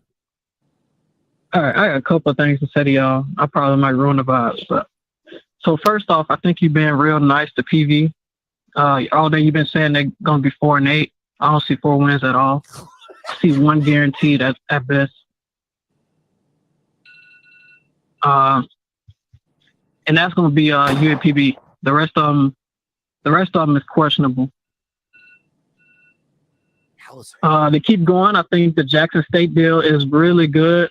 It'll help the city out a lot. One of the main things that you need in a city, a capital city at that, is having a nice airport. And I think them getting flights coming in and out of there will inspire some of the state government to pour funds into the city, maybe fix some roads around the airport and upgrade the airport a bit. I think that would be nice. That's dope. That's a good idea. Hopefully you give me a little time at the end of the show to address all the A&M slander, because I definitely want to get on that.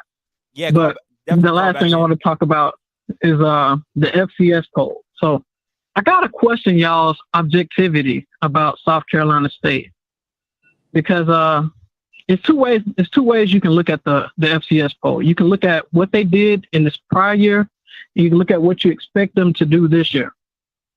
So Jackson State, that's the other team. They have a very nice placement, very generous placement.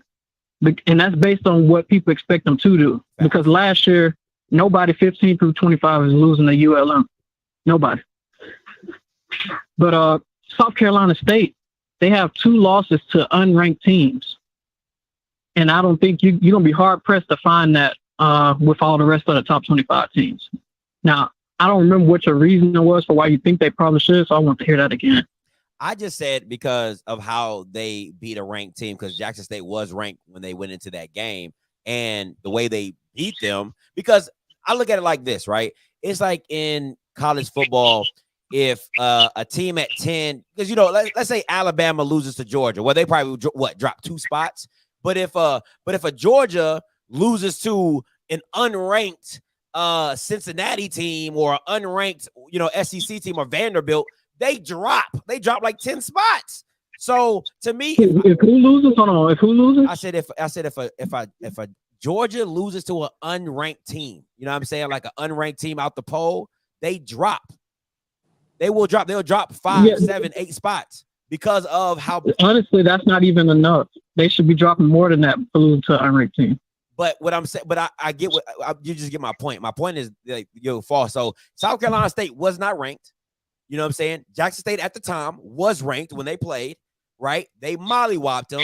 How do you bring it back now that the team that mollywopped the team that you just ranked 15 is bringing back the same team and they can't get a top 25, 24, 25? Like, it just doesn't make sense to me. That's just me personally. All right. So hold on, Kofi got something. Kofi hold on, sir. Kofi, go ahead, Kofi.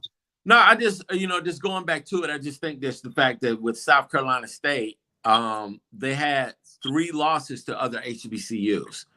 So I think when people look at that, I think that they took that into account in spite of the fact of the way that they beat Jackson State. Now, for me, just really with the returning, anytime you have the returning starters from a team that went undefeated in conference play the way that they did, that's a big deal. But they lost week 1 to Alabama A&M. They lost to A&T by 2 touchdowns, and they lost to FAMU. What was it, 30-7? Yeah. So all of those losses are in the back of voters' minds, I think. But I kind of want to know. I mean, like, who is slandering Alabama A&M? Oh, they've been in the chat giving it to A&M. But let me double back to that. So that's one way to look at it. What they did last year, based on last year, that's not enough. So now you have to look at what they will do this year, which is what Scotty was touching on. So the issue with that is, I definitely expect them to dominate the MEAC, but I don't have the schedule pull up. But I'm pretty sure they play UCF, Bethune, FAMU, and NCAT at the very beginning of the season, as well as another Power 5 team. I got the schedule right here for you. I got it in the poster version. Yeah, correct me if I'm wrong, but I'm more than sure that's who they play. Because I remember all these schedules pretty well. First game is UCF, Bethune, the North Carolina A&T, University of South Carolina, FAM, Virginia Lynchburg, Central, Morgan, Delaware, Howard, Norfolk. All right, so everything after Virginia Lynchburg is definitely wins. But here's the issue in terms of this top 25. Ain't no definite. I don't see them beating NCAT. And they're going to play FAMU, who is not ranked in the preseason top 25, and I don't expect them to win that game either. That's the issue. And I don't think the voters believe that either. I mean, I get it. Any thoughts? No, I mean, I get what you're saying. I just think that off a preseason poll, based off what they did to the end of last year, based off the team that they're bringing back, and because to me, it's like, if I see Jackson State with 2 losses, with all the talent and the influx, then that means I should be bringing Jackson State down a little bit, because I can, if I'm looking, if we're projecting, as well as if we're looking at what happened last year, right? Because most of these schedules are based off what you did last year and a little bit of what you could do this year. You know what I'm saying? So, but that's not the case with Jackson State. Jackson State's placement is based solely off what they expect them to do this year. But that can't be the case. Go ahead, Kofi. That to me, that should not be the case when they came off a loss, and then everybody else that you've been playing against have influxed their talent. Everybody in the SWAC has brought up their talent. But see, the thing is, to me, I see it as a lazy poll, because you don't really look at, the only person that really looks at this stuff is Blue. But for me, right. and Blue, and I called Blue, and Blue said he had him at 14. I wouldn't even have done that, because I don't understand how you have them that high when they lost to if you're knocking South Carolina State for having be 6-5 and have those 3 bad losses, you have to knock Jackson State for losing to a team that bad. And I agree with you, but I was actually going to save this dialogue for Blue's show, because I know this isn't an FCS show. But I agree with you. But they, the FCS Nation, they even tweeted that they bought into the hype. A lot of people gave them flack about ranking Jackson State that high. So, well, I think obviously, bad opinion that you're giving. I have the same opinion. I think obviously, you know, Dion is a magnet for attention. So the way that he runs his program, everybody knows about Jackson State. Not in addition to that, you know about the talent that is on that squad. What he had 2 top 5 recruits to come in, 2 5-star recruits to come in. Yeah, that's huge at the FCS level to have that. Is huge because no other FCS program has had that level or magnitude of success lately, especially when it comes to recruitment. So they're taking all of that into account. Plus, you add the whole momentum of having crowds the way they have. It's a lot of attention, and when you have attention, that's what you get. That's what you need in order to get a vote. I don't pay attention to preseason votes because at the same time, it's preseason. You don't know what's going to happen. Somebody gets hurt, you know, and you don't really know. I mean, look at South Carolina State's first 4 freaking games. If you put that same schedule on Jackson State, they would probably be the same record as South Carolina. 0-4. It's 0-5. So you got to look at the record that they have and how they go play Power 5 competition, and Jackson State won't do that. They won't go out inside. That's not their thing. They won't do that. I mean, legitimately, is no different than my opinion. So don't get me wrong at all. I'm not saying Jackson State shouldn't be top 25, but notoriously throughout the years, dominating the SWAC will get you somewhere between 20 and 25. It won't get you 15. That's based on the hype that they have going into next year. That's what I'm telling you. I get you. South Carolina State, beating Jackson State at the end of the year. Jackson State was not looked at as number 15 when South Carolina State beat them. So beating them with 3 unranked losses is not going to get you in the top 25. I don't think in the eyes of voters that's the case. I like that, sir. I like how you ended that. Hey, man, appreciate the call. If you want to call back in later for a recap of the A&M stuff, let me know. Please let me know when I'm available. Just tell me call back in because I want to address that. No problem. Hey, my boy Blue's on my boy Blue. All right, what's up, FCS voter? Talk to us. What's good, man? So I wanted to call in to touch on that and also kind of give you some perspective on some of the teams y'all mentioned earlier. The first thing is, for at least me, listen, man, there's 50-something people on the voting committee. I think Craig Haley tweeted out today, and just to let you guys know, the SWAC has more representatives voting than a lot of other conferences. So there's usually like 2 to 3, maybe 4 for some bigger conferences that either are reporters that cover the conference, that are SIDs, that are media people that really and truly watch the conference. And the SWAC has 3 different people just from them who vote. And that's more than like the Big South has. That's the same amount the Big Sky has, more than the A-Sun. It's the same number as the Missouri Valley. So I think the bias factor is probably a little bit less compared to some other polls just because you have so many people. And then just for some HBCU names, Emory Hunt's also a national voter for this poll. So I know he does his research in terms of watching MEAC and SWAC football. But for me, with Jackson State, South Carolina State, just in terms of my vote, that's the only person I can speak on. I took into account the entire season. That weighted more for me than just one game because everybody can have a singular bad game. But the longevity of data of these teams would suggest that, yes, on the field that day, Jackson State got beat by South Carolina State. In my opinion, from September 1st, let's say that's when the season started, up until the end of the season, over the season and coming into this year, Jackson State is a better football team right now on paper, which is all we can base it on, than South Carolina State. So that's why I had Jackson State on my list over, a South Carolina State. Because I think when you look at those teams, Shedeur Sanders, you have a top 5 quarterback in FCS, and I got no problem saying that.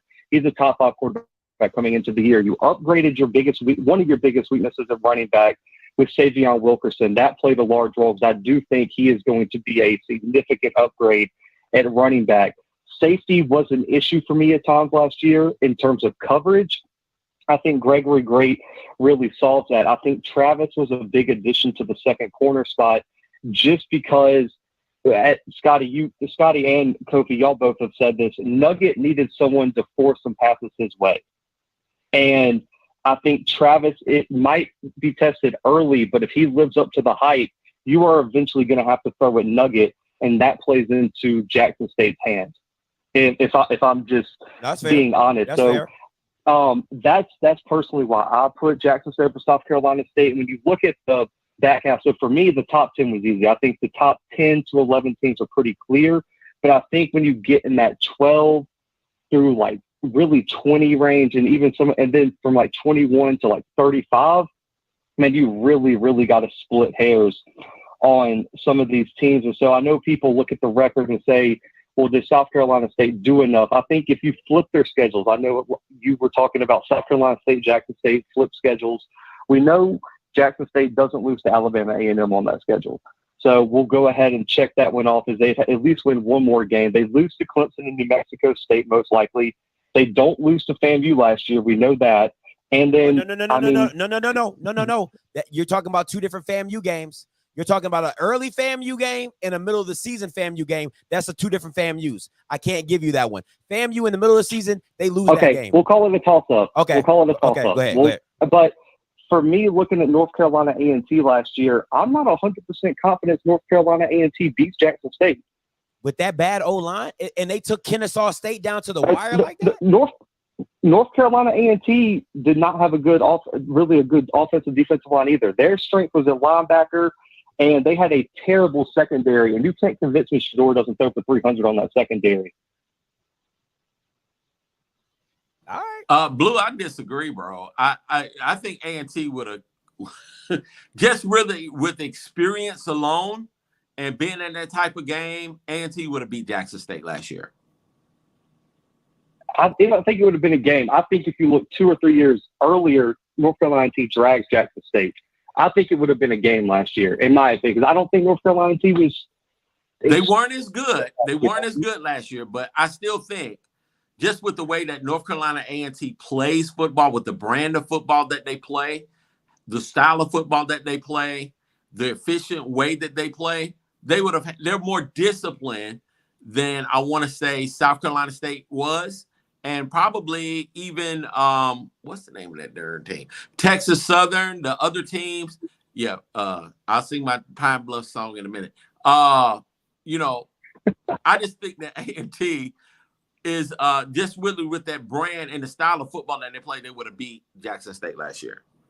But at least I think it would have definitely been a competitive game. I mean, Delta State took Jackson State to the wire. That's what I'm saying. That's a fact. That's a fact. You know what I'm saying? Like, come on, it's a lot of Valley took Jackson State. Jackson State did not play well against teams that were extremely physical. Southern was physical with them. Come on, Southern was physical with them, and that game went to the wire. Delta State was physical with them. That game went to the wire. South Carolina State was physical with them, and we saw what happened when their people got thrown across the field and everything. So A&T is a physical football team. I got it. I'm just, for me, the few A&T games that I actually sat down and watched, the Kennesaw game, I know the score doesn't reflect it. Kennesaw should have beat them by more than they did and got them shut out. But the Hampton loss for me, man, really sticks out. They lost to Hampton 30-9. And I get that. I think that. Hampton. And I get it. I think what happened was A&T was smelling themselves, and they went into Hampton thinking that, oh, this is just Hampton from the MEAC, and we just gonna go in there and handle them like that. And they weren't ready to play, and they did the same thing in the MEAC. When they went in there, it was like, oh, we gonna beat Morgan State. Morgan State sucks, and they went in there and got beat 2 years in a row. Now to play devil's advocate for both of you guys, couldn't you say the exact same thing Kofi just said about Jackson State going in the Celebration Bowl? And you know me, I am not a Jackson State bandwagoner and by any stretch of the imagination, but you could say the exact same thing about Jackson State looking at South Carolina State. I can't because I picked them. I want to be very. You picked them. But like Kofi's statement about them going in, overlooking it, looking at the record, kind of just being like, oh, this is this team in the MEAC. They lost to Alabama A&M, but we beat to death. in the first half. They should have called the dogs off. That's and fair. then they lost to FAMU by 23, who we already beat. So in that instance, I feel like that.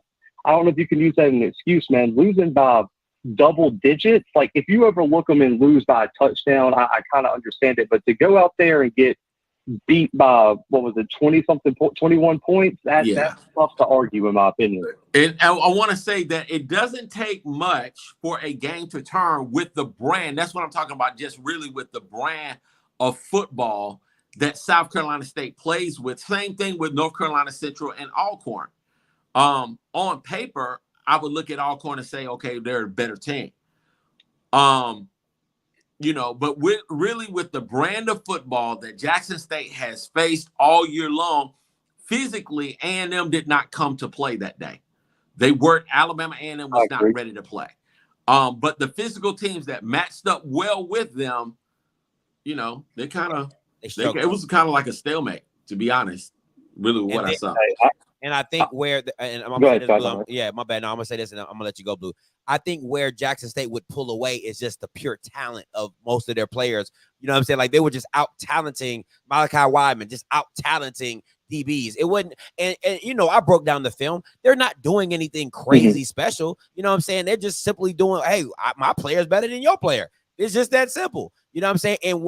And after a while, talent does show up.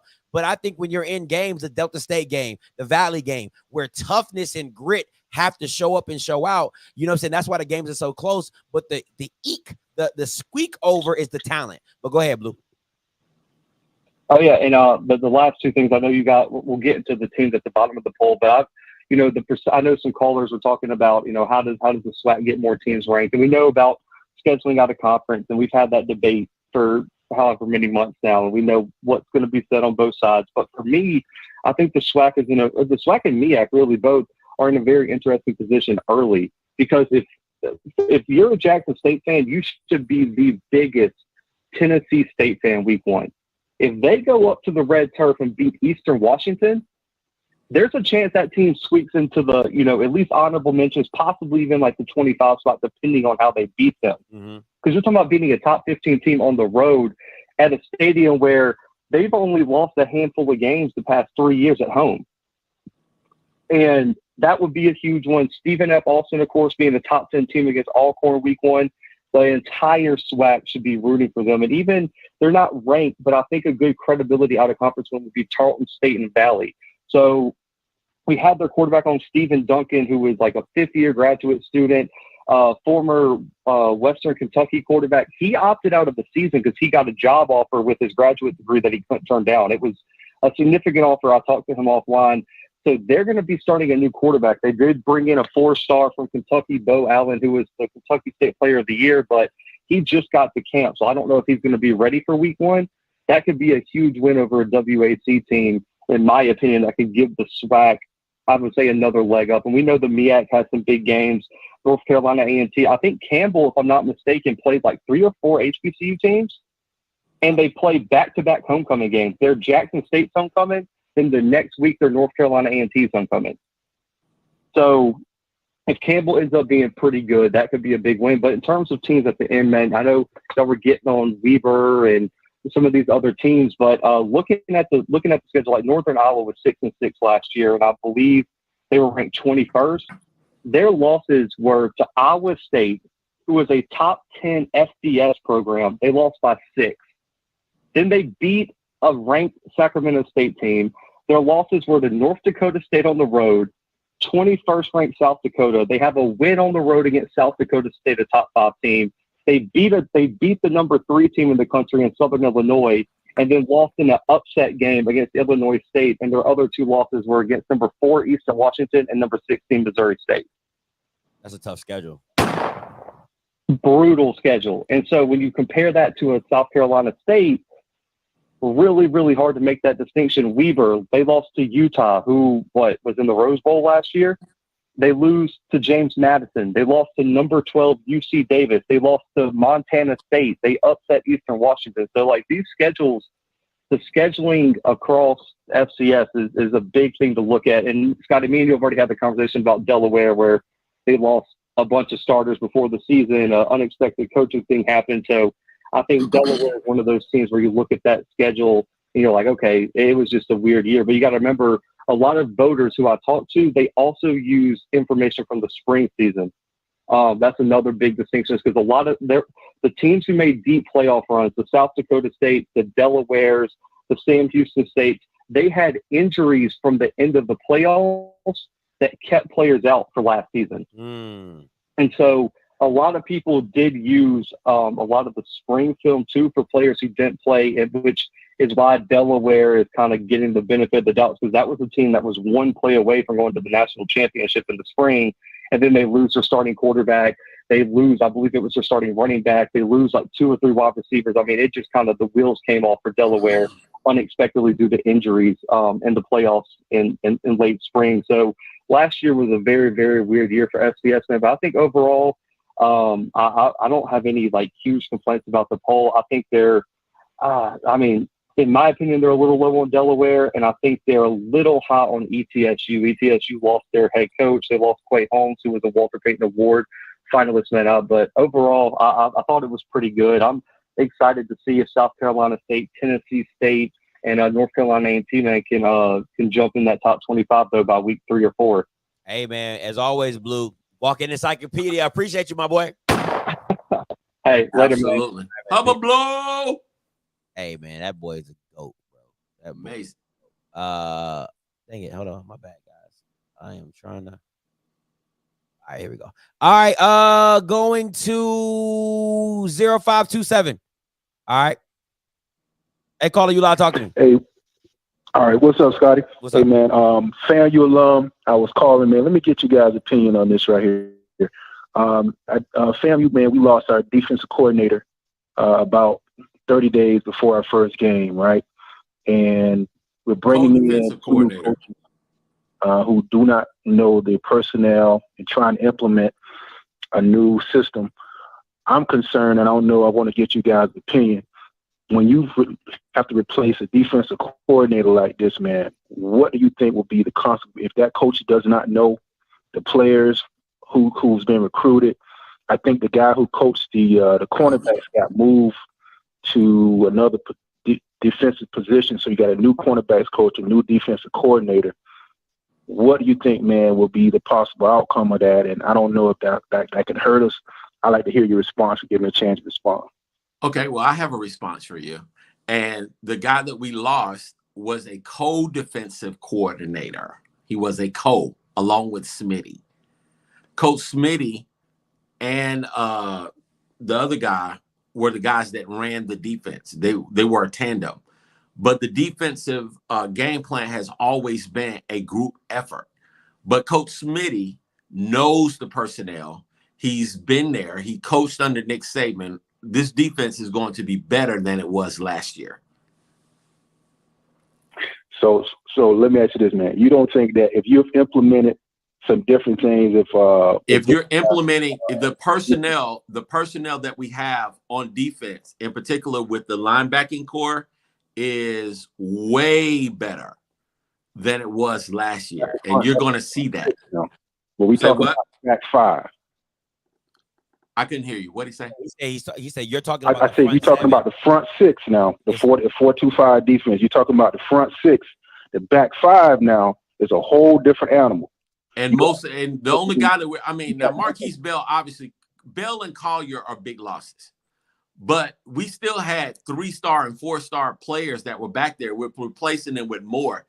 Hear me and hear me well. This defense is going to be better than it was last year. I saw that in the spring. They were way more explosive than I was willing to see. You know, I didn't think that they were as explosive. I thought they were good last year, but I saw immediate speed. I saw a ton of speed on the defensive side, even from a scheme level. We're going to be good. I'm not worried about defense at all. Okay, Scotty, let me hear your response. Hey, listen, I wasn't at the spring game. All right. So I'll say this. My only worry was replacing Marquise and Savion. Those are 2 big pieces, because you want to have somebody in the trenches like a Savion who's a good run stuffer, can do a pass rushing. I never believed in the linebackers. I thought they were the weakest link. And FAMU doesn't blitz. That's not their thing. That's not their scheme. They're more of a base style, get pressure up front. We'll hold everything on the back end. So that was my issue, because if you play that right and you got this new type of this new defense, who's, I guess they call him the defensive pass coordinator, man, if you're going to sit back and try to get there with your front four, you're putting a lot of pressure on the back five to try to hold up with a new scheme. And like I said, he doesn't know what his personnel is like. So you can have some guys on the bench that could be better players, but he's trying to figure out his personnel and who to play. Well, I can't agree with you on that, because a good coach sees in practice. Like, players that get opportunities in practice, you can start seeing like, oh man, okay, he's a player. Like, now you do in 3 weeks. Sir, listen to me. If a player is a player, it don't matter. Like, I can watch film in one. Like, I can watch one game and be like, that kid is special. Like, you just know. Like, when you're watching film, you can be like, yo, this kid's special. He might have stuff he needs to work on, but he's special. You can do something with him. It doesn't take 3 weeks for you to figure out if a kid can play. Now, if he grasps the scheme, that's something totally different. Listen to what I'm saying. A player understanding the scheme and what you're trying to do, or a player being able to play, are two different things. That's why some coaches, they will dumb it down for star athletes, right? So if you got a receiver who doesn't know the whole route tree, but he know a go, a post, and a comeback, hey, you know what you're going to be doing? A go, a post, and a comeback. We just going to keep moving you around so you're more effective. So that's how coaching gets involved in that thing. So if you got a corner who doesn't play zone very well, but you know he plays the hell out of some man, well, what we're going to do is we're going to man you up and we'll zone away from you so you can feel comfortable doing what you do well. You see what I'm saying? Like, that's what coaching is all about. So if a coach can see a great player but doesn't coach to his talents or his abilities, that goes on the coach. You know what I'm saying? So it's how you work it in. Me personally, I want to see Isaiah land. He's the key to me. He has to take that next step. You know what I'm saying? Because what you showed me at Southeast Louisiana lets me know that you're not ready for the moment. Because that was your moment to show up and show out of why you were the defensive player of all FCS. You didn't sniff Cole Kelly. You don't even know what his jersey looked like. So that player, I need him to take that next step. I think Gentle Hunt is going to be willing to take that next step. But Isaiah Land has to lead this group, and he has to be the James Houston for FAMU. But hey, man, I appreciate the call, though, bro. All right. That was a good call. I like that call. Yeah. You know, Rattlers bring that fire. But, you know, trust me when I tell you, I'm not worried about this defense at all. So, 9762 coming to you. Hey, you live. What's going on, fellas? This is Gabriel from Memphis. How y'all doing tonight? What's up, G? Talk to me. All right. Okay. So, you know, looking at the FCS poll, now I have to agree. I was rather surprised that Jackson State was number 15, and I was expecting between like 25, no higher than 20. You know, and that being said, you know, I'm gonna have to disagree with y'all, you know, on y'all prediction. I'm looking at the schedule. Kofi, Jackson State ain't losing y'all. And Scotty, so who's the 2 games you think Jackson State gonna lose? I think Southern's gonna have you guys' number. I think that's and if I'm being honest, I think that's like I hate to say it, I think that's like a guaranteed win for Southern.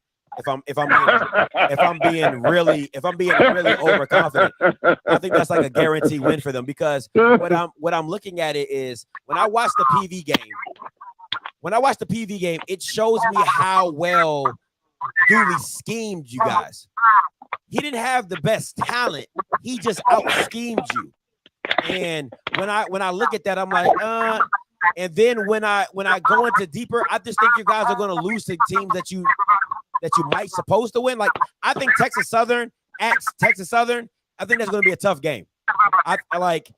That's a home game for them. I think they want the revenge. I think Andrew Body's going to want that battle with Shador, and he's a gamer. I think he's going to step his matchup. So those are my two right now. But if I'm being honest, I think y'all can get clipped by anybody. Okay. All right, Kofi. Now, I already know one of yours. What's your other one? Okay, y'all will lose to Florida Agricultural and Mechanical University in Miami. Mark that down. You got Tennessee State, who's coming with a extremely bolstered roster. That could be a loss. Grambling literally could be a loss because y'all choke against Grambling all the time. Southern has had your number for the last umpteen years. So, I mean, they beat you 9 years straight prior to, the last minute heroics in Baton Rouge last year. So, and Valley should have beat y'all last year. So thinking that this is going to be a cakewalk by any stretch of the imagination, I think is absolutely absurd. Plus, Alabama A&M has a much better team. I think to overlook them would be a mistake. And I don't know what they expect really with this whole Eddie Robinson thing. Hopefully the spirit of the old Eddie Robinson can jump on the spirit of the new Eddie Robinson, and maybe something can happen other than that real estate thing down there. But for real, Bama State has the talent on that squad to be legit. I don't know what's happening, but the talent is there for them to be legit.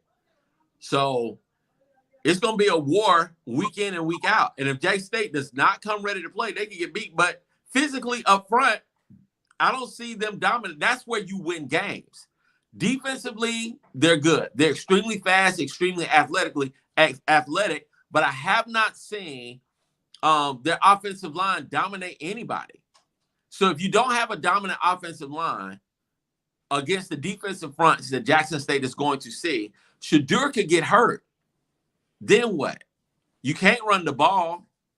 I'm not convinced. They're not going to kick to your special teams people if they have common sense. So where are you going to get free points? Hey, sorry, G. I had to mute you. I had to mute you because your phone was acting up in the background. But go ahead. All right.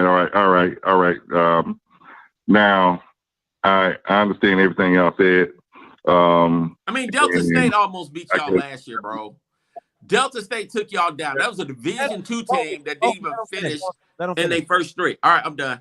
Yeah, let them finish. Go ahead, G.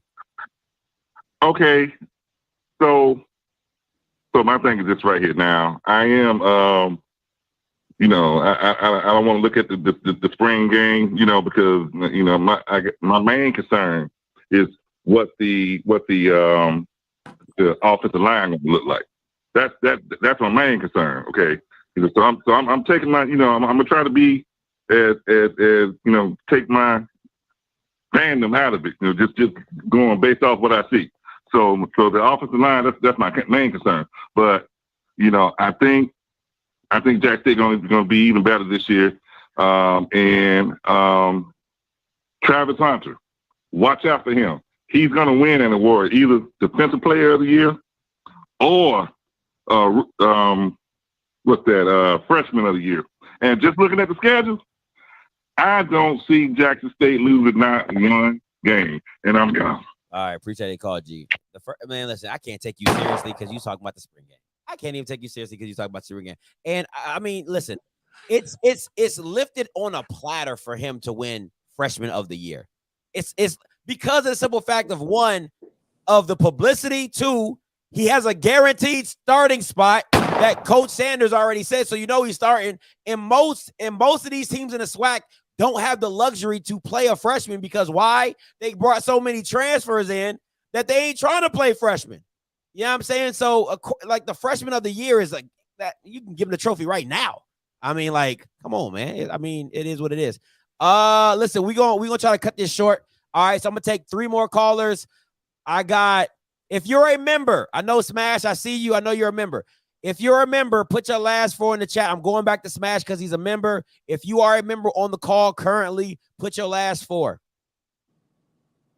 Hey, Smash, talk to me. Hey, Scott, I'm glad y'all brought it up. I was looking at this too. Hey, Jackson State schedule, bro, I'm going to call this early. Listen, if they mess around and lose one game early in the season, it's over with for them. Let me tell you why. People not taking this into accountability. traveling. They are traveling like crazy. You know what I'm saying? They're going to Miami for that game. Boom. Now you got to go back to Tennessee State. That's another travel. You know, I don't know if you play college sports, travel equals short weeks. You know what I'm saying? Eddie Robb ain't going to play with him in that game. Let's just fast forward because you barely going to give him a good game. I don't really know Alabama State, but Pickman, who knows? But let's just start at Campbell for homecoming, right? Yeah.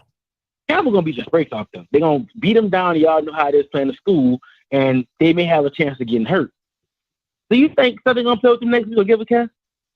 But look at this. Andrew Body the following week is coming off a week homecoming game. He got to see them too. Then you got to travel all the way to Mobile for to play A&M, and then you go and see Alcorn the last game of the season in Norman. You ain't think anybody show up? That's what people not looking at. I'm looking at this schedule from a travel aspect and from the way these games fall for other people who they playing before y'all. Everybody these last 5 games have easy games before they see y'all. I don't know if you're looking at it like this, guy. That's how I'm looking at it. What y'all think about that?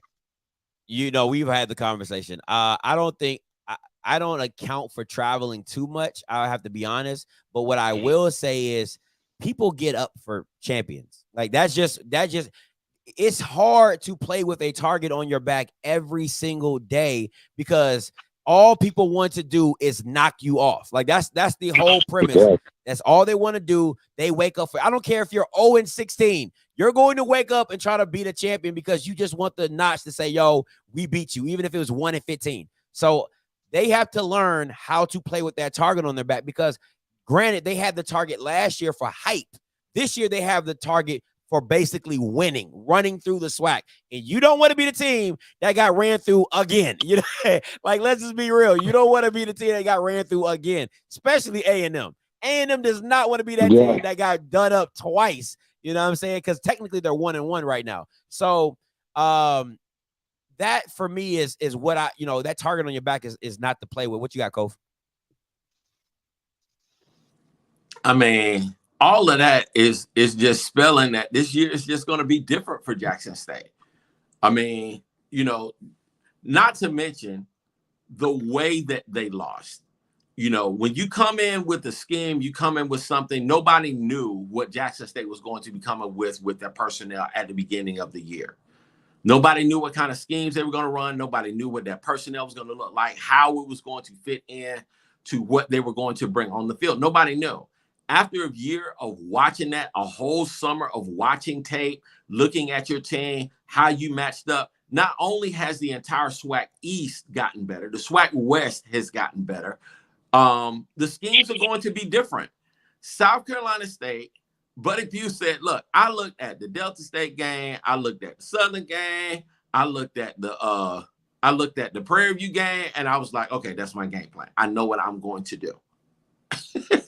I know what I'm going to do. And he went out there and he executed. These other schools turned the ball over against Jackson State in precarious position. I mean, the SWAC championship game was a lot closer until that opening kickoff at the beginning of the second half. And old boy threw that ball going backwards and that interception return for the touchdown. So that's 14 just free points. Man, I don't think people Sunday day. That last stretch is deadly. I was looking at that, man. I mean, they on a roll, bro. That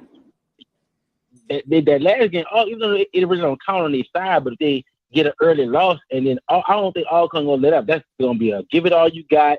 People know it's hard to beat Alcorn at home, and then the visitor side ain't that big, so you ain't about to have that same thing you have in Jackson. You know what I'm saying? So that is a lot of people just not looking at, and I'm looking at somebody who go to these games, understand these atmospheres.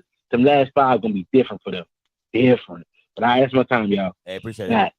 Hey, how much time you got, Kofi? You gotta go because I mean, are you good? I mean, just these road games, being on the road, and just the emotional aspect, the emotional toll of playing week in and week out. And I'm not convinced that J-State's offensive line is a whole lot better than it was last year from what they had with the at the Celebration Bowl. And if they think that they're facing the same schemes that they faced last year, I think that they're in for a rude awakening. And I think that's fair enough. You could say the same thing about Jackson State because nobody knows what it really looks like for the air raid for Jackson State. But I want people to understand, I need people to understand. I don't care how much of a fan you are about Jackson State. You got to understand when you're running an air raid style offense, you need an O-line that can block. And if your O-line is suspect in any way possible, that air raid does not work the same. I'm just telling you straight up. That's not trolling. That's not hating. That is simple football. That's fact. You can't run if you can't run the ball, even with air raid. If you don't have time to throw, you're going to make mistakes. If you cannot run the ball, if your offensive line is suspect, your team is going to be suspect. That's just a fact. That's football 1101. I'll say this. I would give Jackson State 10 times more credit for going undefeated this year than I would ever give them going undefeated last year, because everybody knows what you're bringing. Everybody is going to give you their best. It just is what it is. Everybody is going to give. I don't give a damn if they win by half a point. If Jackson State goes undefeated again in the SWAC, that's epic. Man, listen, I'll sit on here and just tell you that's probably the best. That's probably next to Devontae Kincaid. This will probably be the best undefeated season to go down because of all the influx of talent that has been brought in just to stop and just to compete with Jackson State. You got to give Jackson State full kudos if they're able to run it back a full turn. All right, so listen, I got 1, 2, 3, 4, 5 people on the call. I'm going JB, he's a member. I'm going 8945, a member. If Kofi's still down to take some calls, we'll get the last 3. The last 3 will be 4620, 3454, Mr. Sergeant, and Mr. Sweet. All right, so JB coming to you. And y'all don't be over talking. Like just don't be like here for like 30 minutes. All right, just make your point and we'll talk and we gotta go. What's up, JB? Talk to me. Hey, gentlemen, how y'all doing? Good, man. Okay, I promise I'll be brief. Okay, regarding the polls, I think the poll is pretty much accurate. The only thing I would probably switch would maybe be Montana State. That will be about it. Everything else is pretty much spot on. In terms of Jackson State's being ranked like 15th, I really don't have an issue with that either. I think the only thing that I would say, and Kofi Smash kind of stole my thunder a little bit with that, you could have all the talent in the world. It's going to eventually come down to coaching. And there were several games last season that JSU had more talent, but they were out-coached. I think what you saw in the Celebration Bowl was a case of them clearly getting out-coached. Now you also have teams, especially in the SWAC East, they've upgraded their talent an awful lot this past offseason. So the question now becomes, how does JSU respond to the coaching challenge? Because talent is only going to get you so far. So how do you respond to the coaching that's kind of suspect? Hey, JB, I totally agree with you. I think, listen, man, that O-line coach needs to be fired. I don't give a damn what nobody talk about. If anybody should have been fired, is the Bama who coaches O-line for Jackson State. Because you cannot tell me as you go through the season, your O-line never gets better. They don't get better. They get worse. They get more and more exposed. That doesn't make any sense to me if you know your deficiencies and you know you're lacking in certain areas. And if you go back and watch any film about Jackson State, anytime they pulled at the power play, they did really well. They did really, really well when it came to running and they had a power play or anything like that, got their guys out in motion. That I just don't understand it. And if anybody on here talks about a Jackson State running back getting over 600 yards rushing, you're bugging. You're bugging. That's funny. It ain't happening, okay? It ain't happening. Ain't no running back in Jackson State getting over 600 yards. Point blank, period. I don't care what you're talking about. The team is not for running backs. It is for Shador. That's why you have an air raid style. But continue, JB. Oh, no. What I was saying was that that old line was suspect. And then, of course, we talk about, of course, we mentioned this earlier. Of course, I'll end with this. And Kobe can see you too, my friend. We're talking about getting more SWAC teams ranked. And, of course, we went over beforehand about some of the non-conference games some of the SWAC schools have. Which one do you think has the biggest upset potential for the SWAC to win outside the conference to help get that more teams ranked and everything else? And then I'll leave on that note. I mean, you got Alcorn Stephen F. Austin coming to Alcorn. I think Stephen F. Austin has a better team. that's a perfect opportunity for Alcorn to really make a statement. Jackson State will be favored over Campbell. Who else has a strong out-of-conference schedule in the SWAC? A&M. A&M has Alabama A&M is hosting Austin P, and Prairie View they have Incarnate Word, Abilene Christian, and Lamar. They losing I all believe. those. Yeah.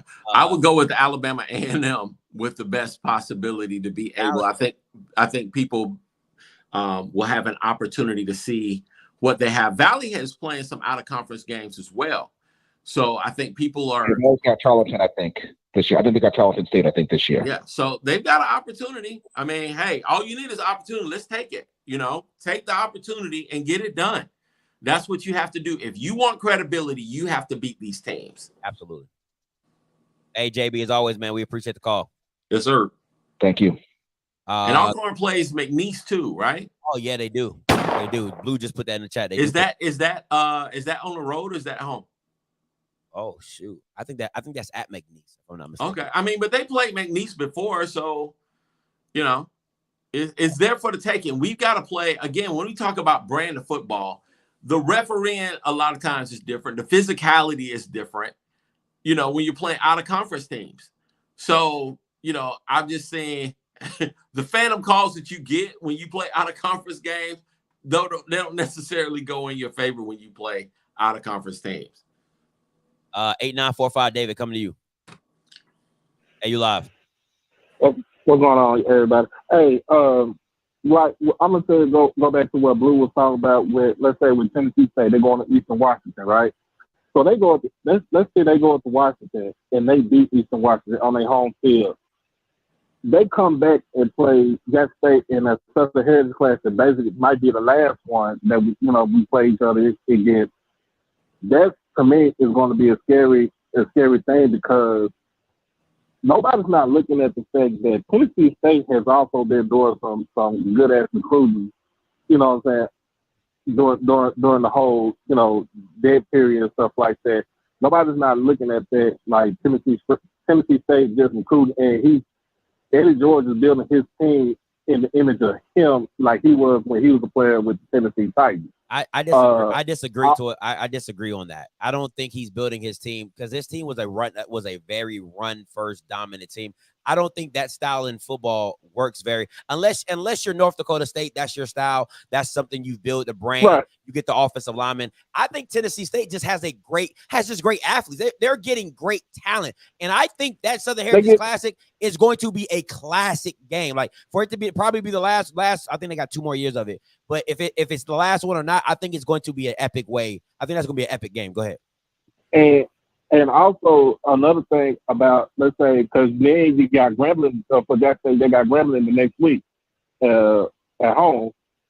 I'm afraid of Grambling's defense because Grambling always have a strong defense and did too. We don't know, you don't know who's going to be the quarterback for Grambling, but this type of running back that they got is, you know what I'm saying? That's pretty much top notch in the SWAC right there. Like, those stable of running backs, like 3 of those running backs can get over 700 yards for the season. And with let's say Smash was talking about Campbell might smack Jackson State, we don't know because Campbell ain't never been an actual strong team. You know what I'm saying? Since they had an actual football program, the best record that Campbell had was like a 6-5 or 6 or 6-5. So we don't know until you actually play the game, but it should be a good game. Also, that the OBC, Jackson State cannot trip up in the OBC because if not, FAMU is gonna run all over them up and down the field with the speed on offense, especially with the wideout. And that all, and Kofi, if I'm not mistaken, it all depends on who the quarterback for FAMU is, and is it still going to be Rashawn McKay, if you know? Coach Simmons has not made a decision as of yet. Musa had a very good scrimmage on Saturday. He played well, but so did McKay. And I think you can probably expect to see all 3 definitely in the first game. That'll be McKay, Musa, and Sapp. in the first game, and maybe even Maritovic. And you might see the same group again against Jackson State, just depending on how the Florida game goes and depending on what Coach has planned. But I think what he's trying to do, is just be a little coy right now and not allow people to kind of like think in terms of or get a head start in terms of who they're going to be game planning against. Basically, not trying to show his hand, like, you know, if you're playing poker or something, not to show your hand, not to show your it doesn't really matter. Like It doesn't. That hold on. That doesn't. At the end of the day, that barely matters because you have no film on Musa. So even if you do go with Musa, you have no film on him. It's no different than any other quarterback that you get that you haven't had film in. You don't know their tendencies. Right. Like by the end of the season, we all knew Shador's tendencies. We knew what he liked to throw. We knew what he didn't like to throw. So if you go with Musa, that's cool. If you go with McKay, who's to say he didn't get better? You know what I'm saying? Who's to say he doesn't feel more comfortable now that he's had a whole year under his belt? He's there for the FAMU game. I mean, in the Jackson State FAMU game. Listen, in the North Carolina game, you got to go half and half. You got to go Musa 1/2, McKay 1/2, and then let it. And after that, you just let it ride from there. You know what I'm saying? But go ahead. You got to wrap it up. Yeah. Oh, okay. My last thing with so SFA Alcorn. And I know SFA football like the back of my hand. They're gonna go at the Alcorn thinking they're gonna try to beat them by 40. And I feel like Coach McNair is gonna give them is gonna pull the rug up from under them and come out with a win, probably like a 7 to 10 point win against them. That's what I see, man. All right, man. Appreciate the call, though, D. I agree with you, Paris. Nobody's saying that. No, I don't get why people are saying no. I'm not saying no. Like, people be like, if I didn't say it, I'm not assuming it. That's not how I get down, okay? I'm not assuming anything if I did not say it. If I'm going to say he didn't get better, I'm going to say that. That's just how I get down. I'm not, just because I omit something does not mean that's what I'm saying or I agree to that, right? So I do not believe Shador is going to throw for 4K. I don't give a damn how much talent you put around him. I don't believe that his team is going, and it's not because of what Shador has. It's because of what everybody else has been bringing to the table. Because listen, it is what it is. When the Warriors won the championship the first year, what did everybody start doing? And we need to start shooting threes. You got to get hit with everything. So Jackson State is a top dog. They want to go 4 and 5 wide. What we got to do? We got to get more DBs. We got to get better D tackles. We got to get better D ends. It's just the name of the game. You got to go with the trend. Got to go with the trend. All right, 3454 coming to you, Mr. Sergeant. You live. Well, good evening, gentlemen. It is so wonderful to talk to you. So I went back through and I did a little old school because I love your earlier segment that I missed.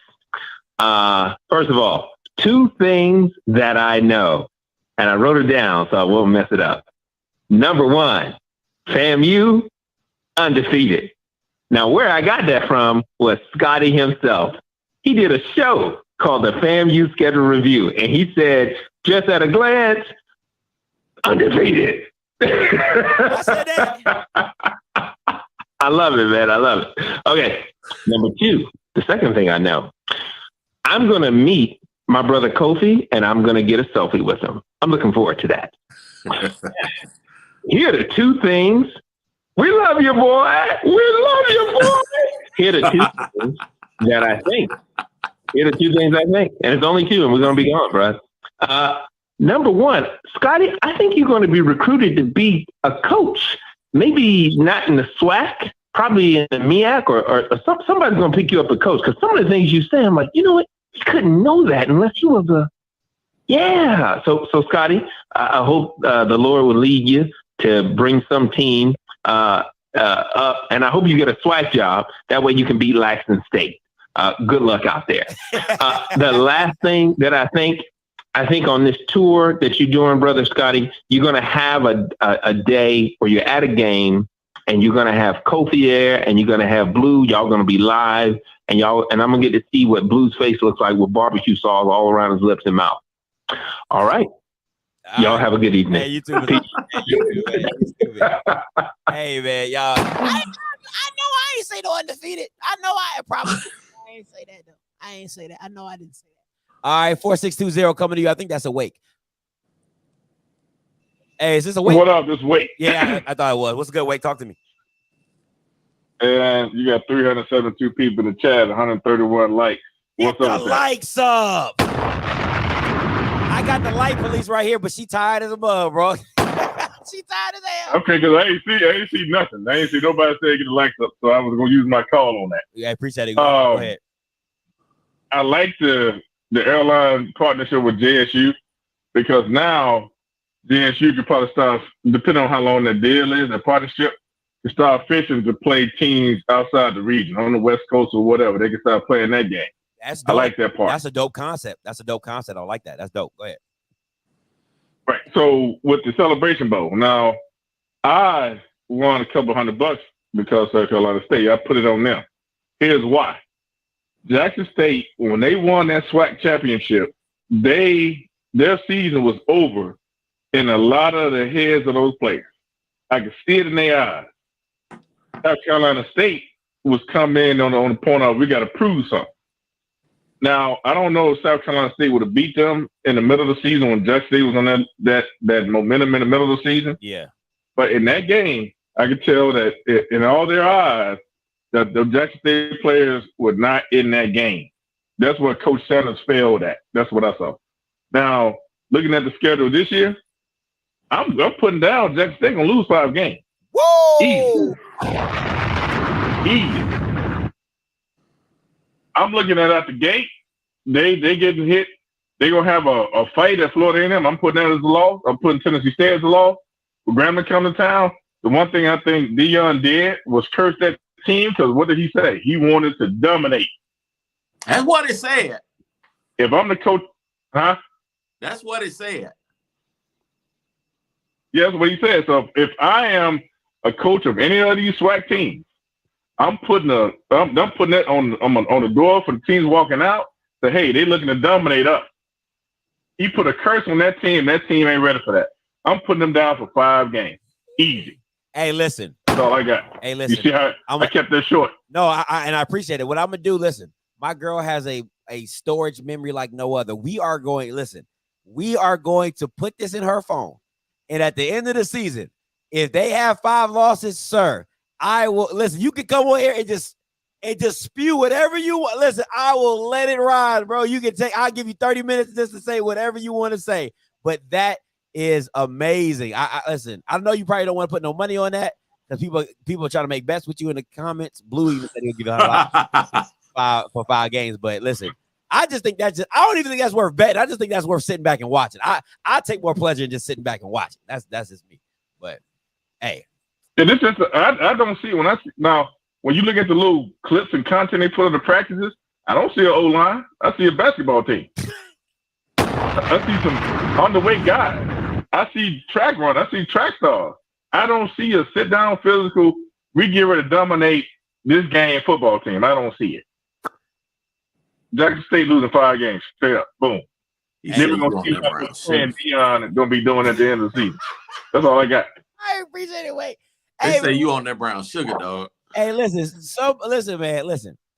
Let's not act like it's not possible. Okay. You on that blue magic. Listen, I'm not saying I agree, but let's not act like it's not possible. No, it's true. It can be, listen, it's how the cookie crumbles. It is just how the cookie crumbles. Stuff start happening. Things start going opposite way. I don't agree with it. I got 2. All right, but 5. But let me tell you, if it does happen, y'all do not want to be nowhere near this channel.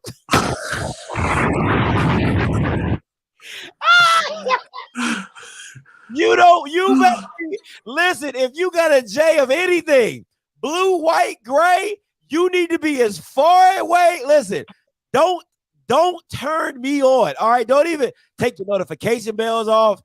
I am going to go in. Okay, like after 2 losses, I'm going in. I said 2, so 2. I'm like, oh yeah, I told you I was going to get 2. Anything over 2, I'm going clean in, going smooth in. Don't turn into the channel. Don't tune into nothing.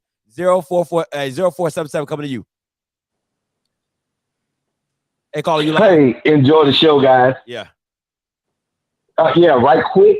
I still don't understand how South Carolina State is constantly over FAMU, when we mollywopped them at our place last year. They lost 3 HBCU games last year, and how would they be in front of us? That's amazing to me.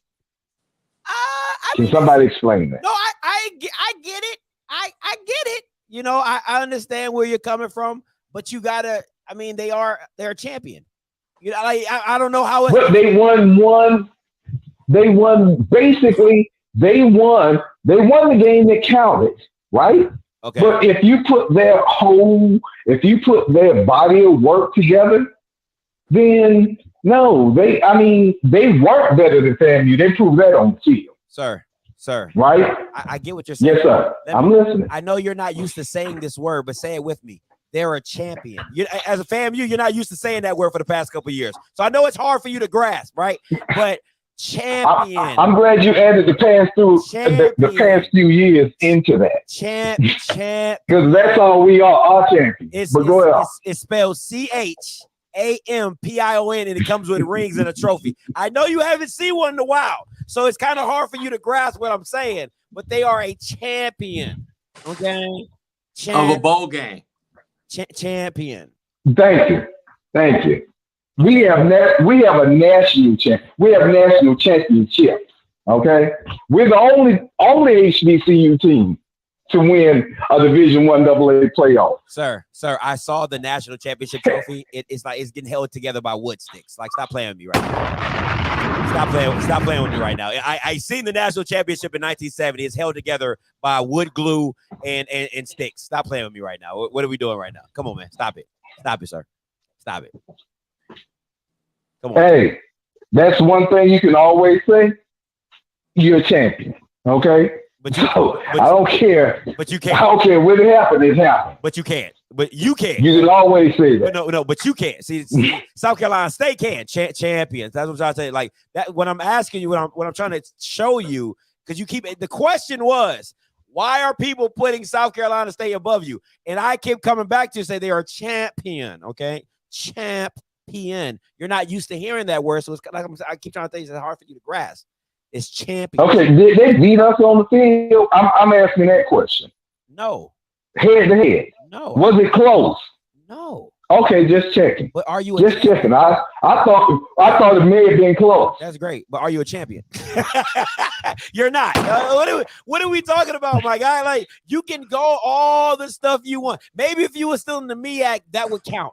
That head to head would count if you were still in the MEAC, but you are not, and you're not a champion. So to answer your original question, that's why they're put above you. Okay. Any other questions, sir?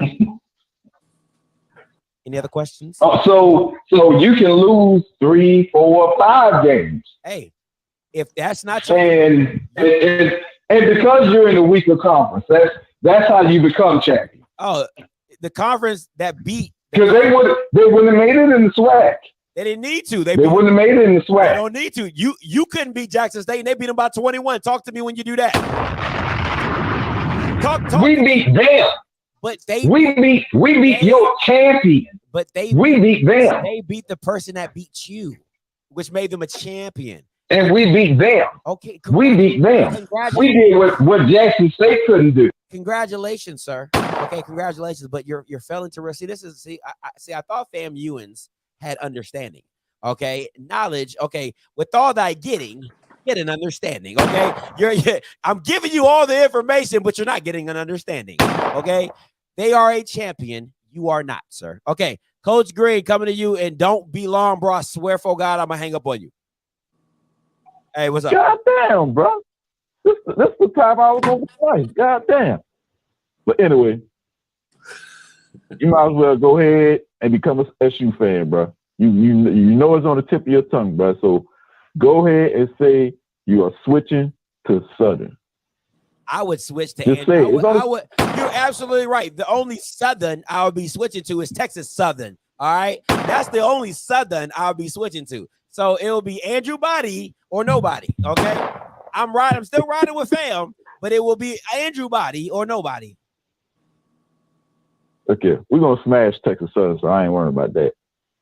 Anyway, you already got the Southern tile, so you really want to be down.